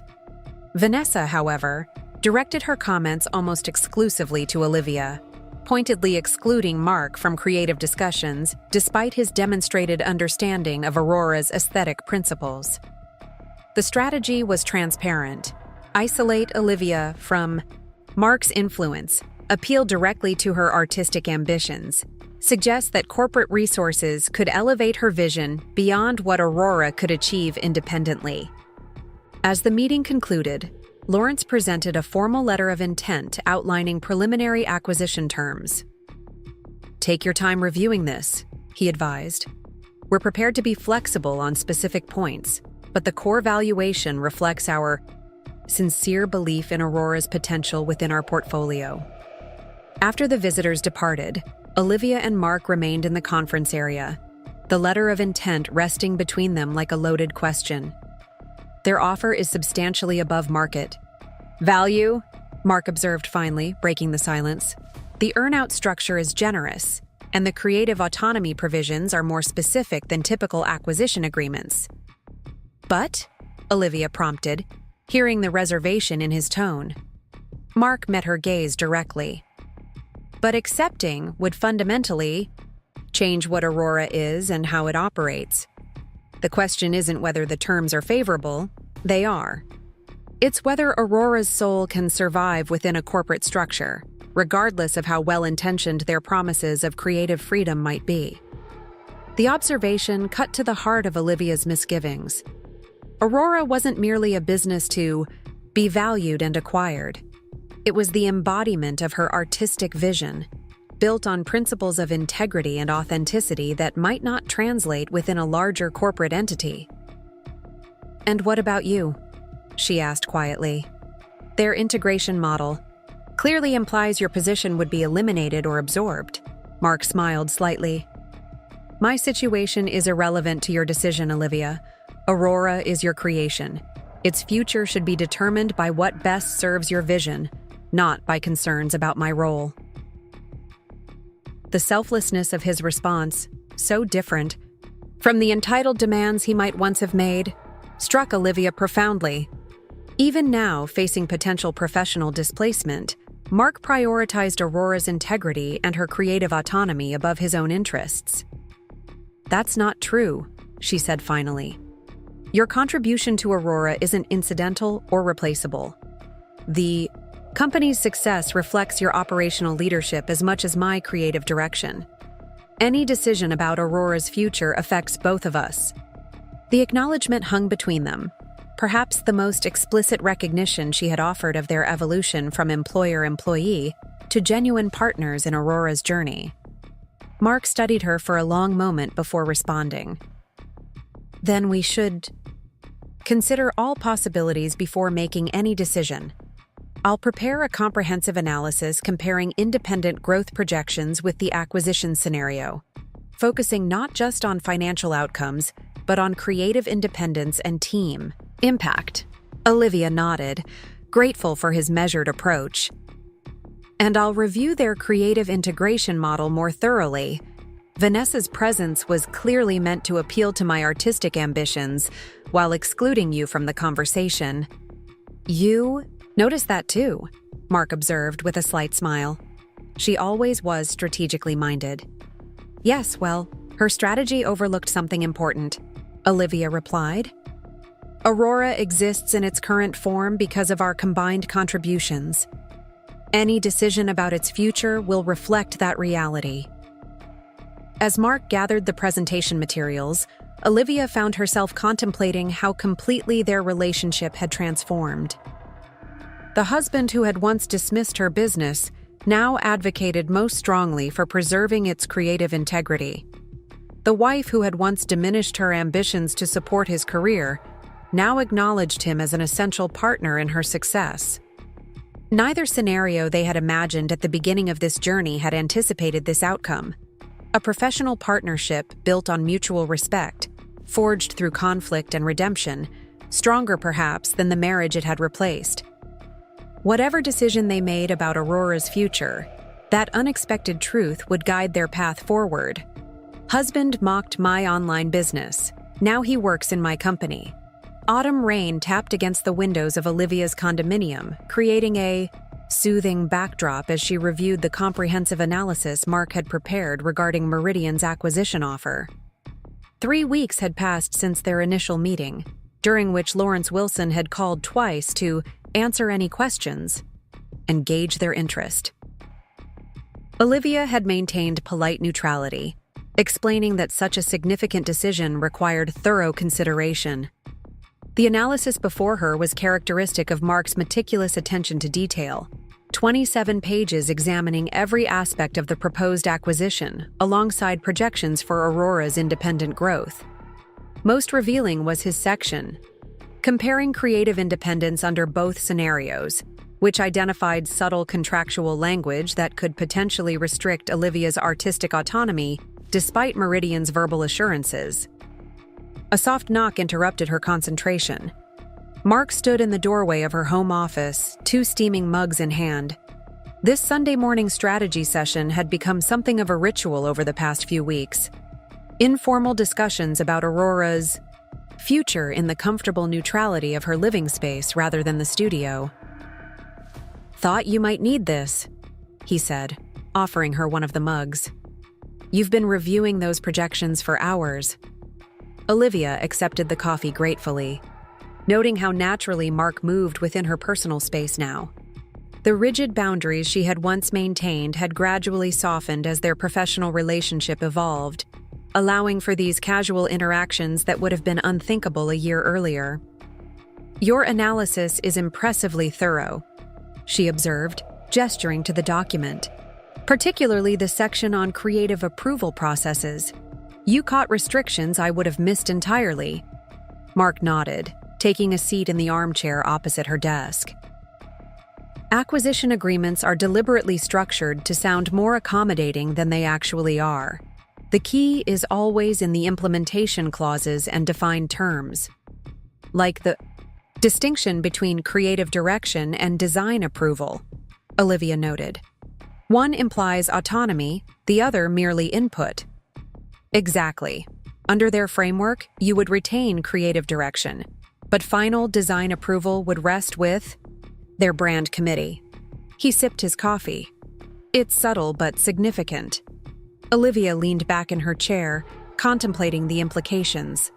What's most frustrating is that parts of their offer are genuinely appealing. The financial terms are generous, the distribution network would exponentially expand our reach, and their marketing resources could elevate Aurora's brand recognition globally. Those benefits are real, Mark acknowledged. The question is whether they outweigh the constraints. And whether those constraints would gradually tighten over time, Olivia added. Today they promise to respect Aurora's distinctive aesthetic. 2 years from now, when market trends shift or quarterly projections fall short, how quickly would that respect erode? The question hung between them, not hypothetical, but rooted in their shared understanding of corporate priorities. Meridian's parent company answered to shareholders and investment groups. Aurora answered only to Olivia's creative vision. "I've been thinking about alternatives," Mark said after a thoughtful pause. "Ways to achieve the growth benefits of their offer without surrendering Aurora's independence." Olivia raised an eyebrow, intrigued. "What kind of alternatives?" "Strategic partnerships rather than acquisition. Negotiated distribution agreements with Meridian and select international retailers. Targeted expansion of our production capacity to support increased volume." He reached for a folder he'd set aside earlier. "I've outlined 3 potential growth strategies that maintain complete creative and operational autonomy while still accelerating Aurora's market presence." As Olivia reviewed his proposals, she was struck by their innovative approach to Aurora's challenges. Rather than simply rejecting the acquisition offer, Mark had constructed viable alternatives that acknowledged the legitimate attractions of Meridian's proposal while preserving what made Aurora unique. "These are impressive," she admitted, particularly drawn to the second option, a phased international expansion leveraging strategic partnerships with established retailers in key markets. But they would require significant capital investment, especially the production facility upgrades. "True," Mark agreed. "But I've run the numbers based on our current revenue trajectory and cash reserves. With a modest SBA loan to supplement, we could implement the complete strategy without external equity investment." Olivia studied him, noting the careful way he presented these alternatives. not pushing his preference or assuming decision-making. Authority, but offering well-researched options for her consideration. It was yet another example of how profoundly their dynamic had evolved. "You didn't include one critical variable in your analysis," she observed. "What's that?" "Vanessa Chen's involvement in Meridian's integration team." Olivia set down the folder. Her presence isn't coincidental, Mark. She deliberately positioned herself to influence this acquisition process. Mark's expression remained carefully neutral, though Olivia detected a slight tension in his posture at the mention of Vanessa's name. "Her professional motivations are irrelevant to our decision. We should evaluate Meridian's offer strictly, on its merits." "But her presence isn't irrelevant," Olivia countered. "It's a tangible example of how the acquisition would immediately introduce complex personal dynamics into Aurora's operations. She would have direct influence over creative integration, meaning my designs and Aurora's aesthetic direction." Understanding dawned in Mark's eyes. "You're concerned about potential conflicts stemming from our history, aren't you?" Olivia asked directly. "The woman you had an affair with while we were married would suddenly have oversight of Aurora's creative direction.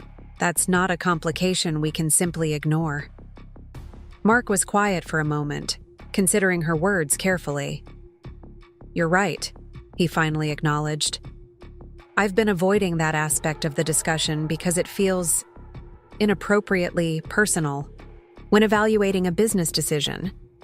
But you're correct that Vanessa's involvement creates a problematic dynamic regardless of her professional qualifications."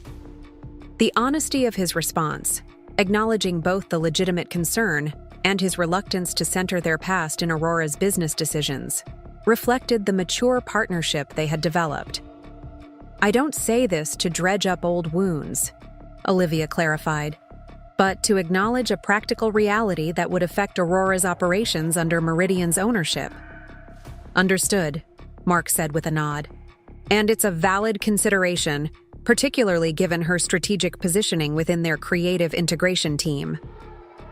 Olivia rose from her desk, moving to the window where raindrops traced silvery paths down the glass.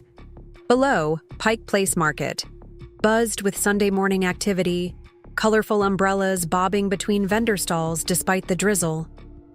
"When I started Aurora, creating something beautiful and meaningful was my only goal," she reflected. "The business aspects were secondary, necessary, but not what drove me. Now we're discussing international expansion strategies and acquisition offers, as if Aurora were just another corporate asset to be valued and traded." Mark joined her at the window, maintaining a respectful distance. "Aurora isn't just another corporate asset. That's precisely why this decision deserves such careful consideration." "Do you think I should decline their offer?" Olivia asked directly, curious about his genuine opinion now that they had examined all aspects of the proposition. Mark considered the question thoughtfully.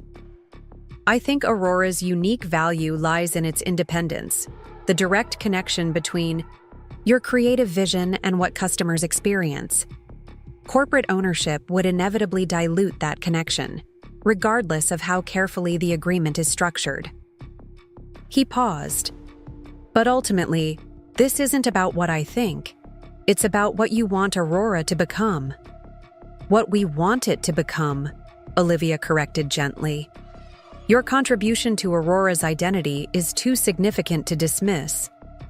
The acknowledgement hung between them, perhaps the most explicit recognition she had offered of their evolution from employer-employee to genuine partners in Aurora's journey. "In that case," Mark said after a moment, "I believe we should decline Meridian's offer and pursue independent growth according to our own vision and timeline. Not because their offer lacks merit, but because Aurora deserves to remain true to the principles that have guided its success thus far. Our vision, our own timeline." The collaborative language wasn't lost on Olivia, nor was the underlying message that Mark saw his future aligned with Aurora's regardless of title or ownership stake. "I agree," she said simply. Aurora stays independent. Relief flickered across Mark's features, quickly replaced by focused determination. I'll draft a respectful declination letter and update our strategic plan based on the independent growth model we prefer. When would you like to inform the team? Let's tell them tomorrow morning, Olivia decided. They deserve to know that Aurora's future remains in our hands, not a corporate parent's. As Mark gathered his materials, Olivia found herself contemplating how seamlessly they now work together, each contributing their strengths toward shared objectives, personal history acknowledged, but not defining their professional relationship. Would you like to join me for dinner? She asked impulsively as he prepared to leave. To celebrate our decision and perhaps discuss next steps for the international expansion strategy. The invitation, their first purely social engagement initiated by Olivia, rather than connected to a business function, clearly surprised him. I'd like that, he replied after a brief hesitation. Anywhere particular in mind? That new place on Capitol Hill that everyone's talking about. I made a reservation last week, thinking we might want to celebrate regardless of which direction we chose for Aurora. Mark smiled, appreciation warming his eyes. Always planning ahead. That's one of your strengths I've come to rely on. As he left to prepare for their dinner, Olivia returned to her desk, closing the acquisition analysis with a sense of clarity. Aurora would remain independent, free to pursue growth on its own terms rather than adapting to corporate expectations. The decision felt right, not just professionally, but personally. A validation of everything she had built and the partnership she had unexpectedly developed with the man who had once dismissed her ambitions. The restaurant hummed with the sophisticated energy of Seattle's dining scene, ambient lighting casting a warm glow over minimalist decor, conversations creating a pleasant backdrop without overwhelming intimacy. Olivia and Mark were seated at a corner table offering both privacy and a view of the stylish space. To Aurora's independent future, Mark proposed, raising his glass of Washington Syrah. And to partnerships that strengthen rather than constrain, Olivia added, touching her glass to his. The toast acknowledged both their professional commitment and the personal evolution that had brought them to this moment, sharing a celebratory dinner as colleagues who had weathered betrayal, resentment, and redemption to forge something neither could have anticipated. I've been thinking about our international strategy, Mark said as they enjoyed the chef's seasonal appetizers. The European expansion makes sense to begin in London given the favorable reception to American artisan brands there. But I wonder if we shouldn't consider Tokyo simultaneously rather than as a second phase. Japan does appreciate the aesthetic elements that inform Aurora's designs, Olivia acknowledged, particularly the balance between organic forms and structured simplicity. Their conversation flowed naturally between business strategy and more personal observations. The exhibition at the Seattle Art Museum that had influenced Olivia's latest collection, Mark's recent volunteer work mentoring young entrepreneurs from underserved communities, their shared appreciation for the region's evolving culinary scene. It was, Olivia realized midway through the evening, the most relaxed interaction they had shared since before their marriage had begun unraveling. Perhaps even more authentic than many of their married conversations had been, without the pressure of maintaining appearances or navigating unacknowledged resentments. They spoke as equals with genuine interest in each other's perspectives. May I ask you something? Mark ventured as they finished their entrees. Something personal rather than business-related? Olivia nodded, curious about his slightly hesitant tone. Of course. Are you happy? Not just professionally with Aurora's success, but personally? The unexpected question caught her off guard. That's a complex inquiry, she replied carefully. I'm fulfilled by what we've built with Aurora. I take genuine satisfaction in creating pieces that resonate with people, in providing opportunities for talented artisans, in seeing our team thrive. That doesn't quite answer my question, Mark observed gently. Professional fulfillment is important, but it's not the same as personal happiness. Olivia considered his words thoughtfully. I'm content with the life I've created, she said finally. More authentic and self-determined than I allowed myself to be during much of our marriage. So, yes, I suppose I am happy, though perhaps not in the conventional ways people measure happiness. I'm glad, Mark said with genuine warmth. You deserve that contentment after everything. And you? Olivia found herself asking. Are you happy with where life has taken you? Working for the business you once dismissed, rebuilding after professional disgrace? A rueful smile crossed his face at her direct phrasing. I wouldn't have chosen this path, he admitted candidly. The collapse of my career at Preston, the public humiliation, having to start over in a field not my own. None of that would have been my preferred trajectory. He paused, seeming to search for the right words. But I'm grateful for where that unwanted journey led me. Working at Aurora has brought more meaning and genuine satisfaction than my successful career ever did. At Preston, I was constantly posturing, seeking validation through status and appearances. At Aurora, the work itself provides validation, creating something of genuine value rather than just the appearance of success. The honesty of his response, acknowledging both the difficulty of his path and the unexpected rewards it had yielded, resonated deeply with Olivia. It reflected the authentic self-awareness Mark had developed through his professional downfall and subsequent redemption at Aurora. I never thanked you properly, he continued after a moment. Not just for the professional opportunity when I desperately needed one, but for holding me accountable in ways no one else ever had. You refused to accept less than I was capable of being, both professionally and as a human being. I didn't do it for you, Olivia reminded him, though without the edge such a statement might once have carried. I did it for Aurora, and for myself. I know, Mark acknowledged. That's what made it meaningful. You weren't trying to save me or fix me. You were simply requiring excellence as a condition of our professional relationship. It was exactly what I needed, though I certainly didn't recognize that at the time. As their desserts arrived, an artisanal chocolate creation that reflected the restaurant's commitment to local ingredients, Olivia found herself contemplating the strange journey that had brought them to this moment of mutual appreciation and understanding. Do you ever wonder, she asked carefully, what might have happened if you hadn't left? If we had somehow worked through our issues and remained married? Mark considered the question with appropriate seriousness. Sometimes, he admitted. But I'm not sure we could have evolved into the people we are now within the constraints of our marriage as it existed then. I was too entitled, too focused on appearances. You were accommodating patterns that diminished your talents and ambitions. He met her gaze directly. Ironically, I think we're better partners now, professionally speaking, than we ever were as husband and wife. The observation struck Olivia as profoundly accurate. Their current dynamic was built on genuine respect and complementary strengths, rather than traditional expectations or imbalanced power structures. I think you're right, she agreed. Though that's quite the indictment of our marriage.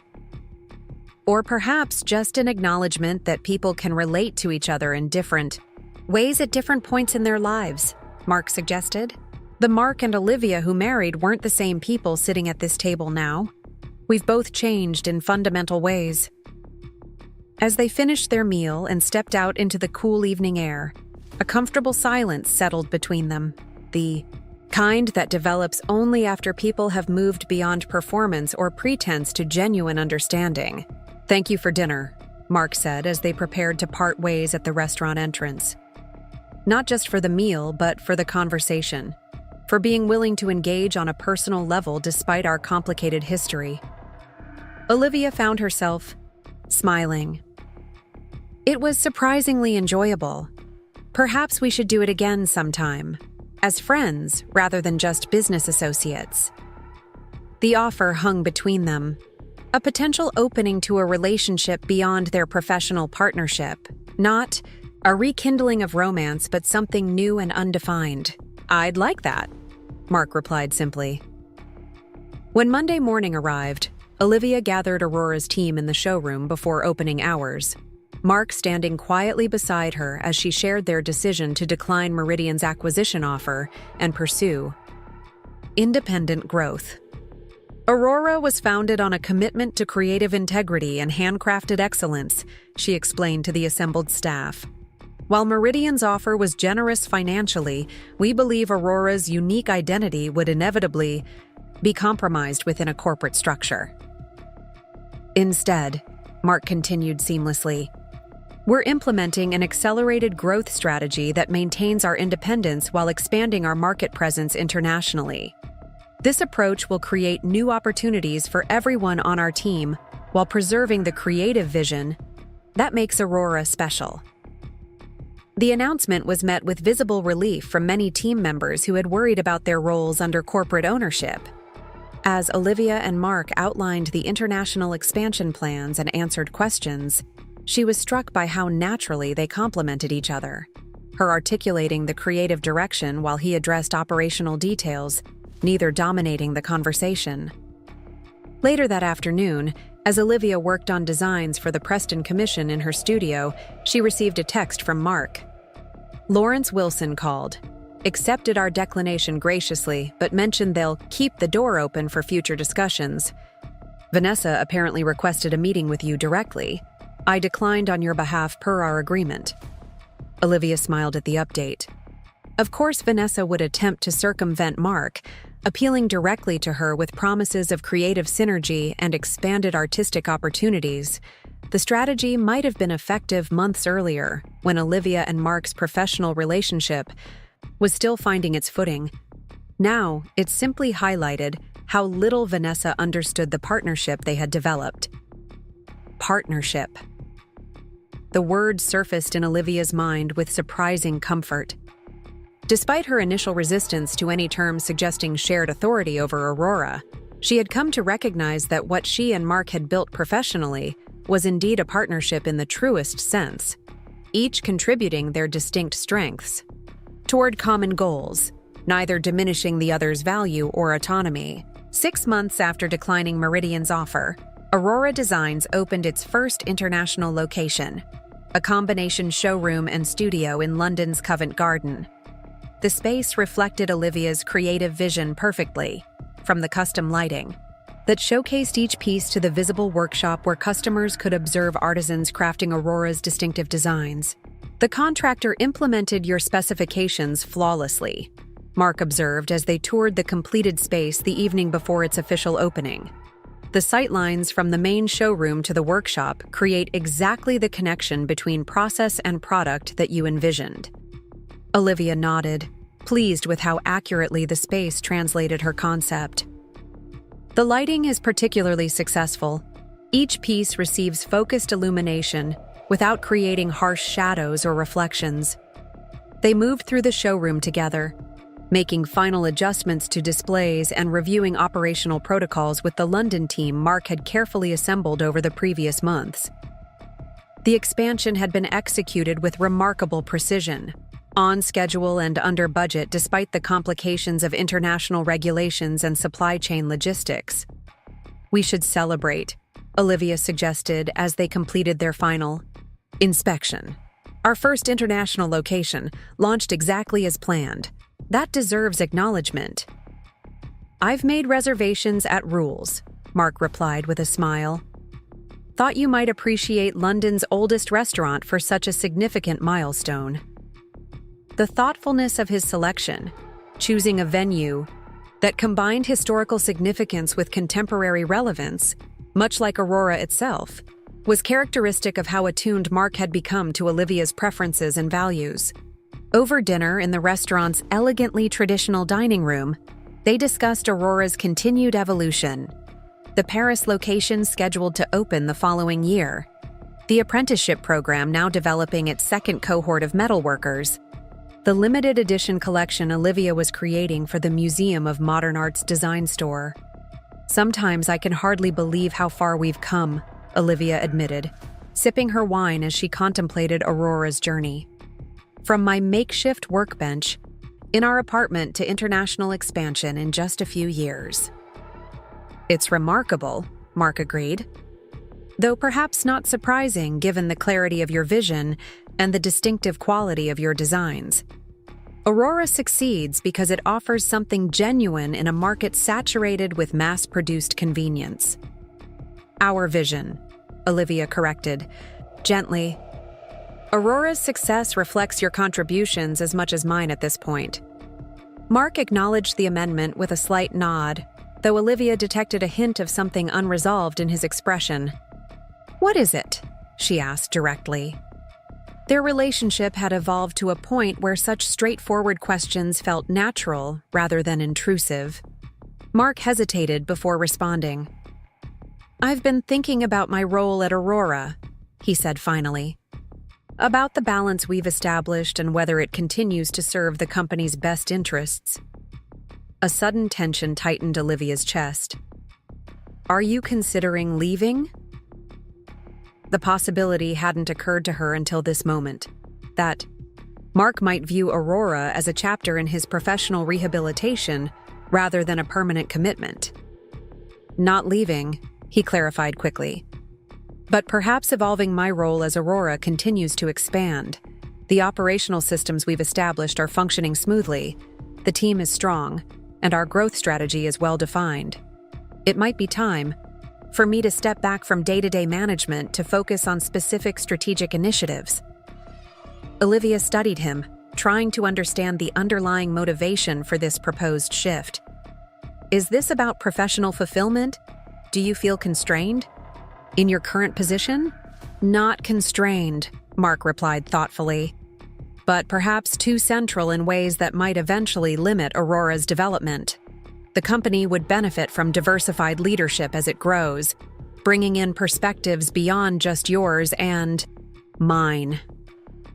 The assessment was objectively sound from a business perspective, yet Olivia found herself resistant to the idea of Mark stepping back from his integral role. And what would these strategic initiatives entail? "International expansion oversight, primarily. Establishing our presence in new markets requires focused attention that's difficult to balance with ongoing operational management." He paused. "And perhaps developing our educational foundation, formalizing the apprenticeship program into something more structured and impactful." As Mark outlined his vision for these projects, Olivia recognized the careful thought he had given to this potential evolution. Not abandoning Aurora, but redirecting his contributions toward areas where his skills could create maximum value while allowing new leadership to emerge. "This isn't about distance or disengagement," he assured her, seeming to read her unspoken concerns. "It's about creating space for Aurora to continue growing beyond what just the two of us can envision or implement directly." The wisdom in his perspective was undeniable. Yet Olivia found herself struggling with an unexpected sense of loss at the prospect of their daily partnership shifting into something more distributed and less immediate. "I understand the business logic," she acknowledged, "but I've come to value our working relationship, the direct collaboration, the shared problem-solving, the balance we've developed between creative vision and operational execution. I'm not sure I'm ready to relinquish that." The admission revealed more than she had intended about how central their partnership had become to her professional satisfaction and personal contentment. Mark's expression softened. "I'm not suggesting we end our collaboration, Olivia, just that we evolve it in ways that serve Aurora's future growth while creating space for new voices and perspectives in the organization." "And what about us?" Olivia asked, the question emerging before she could contain it. "How would this evolution affect what we've built beyond the professional dimensions of our relationship?" The personal nature of the inquiry hung between them An acknowledgement that their connection had gradually expanded beyond business matters into something neither had fully defined, but both clearly valued. "That's entirely separate," Mark replied with quiet certainty. "My feelings about our personal relationship aren't contingent on my day-to-day operational role at Aurora." "And what are those feelings, exactly?" Olivia found herself asking. Suddenly needing clarity about aspects of their relationship they had carefully avoided defining. Mark held her gaze steadily. "I care about you, Olivia. Not as my former wife or current employer, but as the remarkable person you are. The woman whose creative vision and personal integrity have transformed not just a business, but my understanding of what matters." The simple honesty of his response, devoid of expectation or agenda, touched something deep within her. This wasn't the entitled husband who had dismissed her ambitions or the desperate ex seeking financial rescue. This was a man who had genuinely evolved through difficulty and loss, who saw her clearly and valued her authentically. "I care about you too," she admitted quietly, "in ways that have surprised me, given our history." Neither suggested this mutual acknowledgement should immediately change their circumstances or define their future. Instead, it simply existed, between them, a truth recognized without pressure or expectation. "So what happens now?" Olivia asked as they finished their meal, the question encompassing both Aurora's organizational evolution and their personal relationship. "We continue forward," Mark replied with characteristic thoughtfulness. "We consider how to structure Aurora's leadership for sustainable growth. We explore what our personal connection might become without preconceived expectations. We remain open to possibilities rather than confined by past patterns or future anxieties." As they walked back to their hotel through London's historic streets, Olivia found herself contemplating the unexpected journey that had brought them to this moment. The husband who had once mocked her business ambitions now advocated most passionately for its authentic growth. The wife who had once diminished her talents to accommodate his ego now led a thriving enterprise with international recognition. Neither was the person who had begun this story. Perhaps that was the most meaningful outcome of all, not the business success or professional redemption, but the personal transformation that had allowed both of them to evolve beyond who they had been, individually and in relation to each other. "I'm glad you're here," Olivia said simply as they reached the hotel entrance. "Not just for Aurora's sake, but for mine." Mark's smile held understanding without presumption. "So am I." Whatever came next, for Aurora Designs and for them personally, would emerge from choice rather than obligation, authenticity rather than appearance, partnership rather than dominance. It wasn't the ending either would have predicted when their journey began, but it was perhaps something more valuable than revenge or redemption. It was possibility, honestly earned and genuinely valued. Up next, you've got 2 more standout stories right on your screen. If this one hit the mark, you won't want to pass these up. Just click and check them out.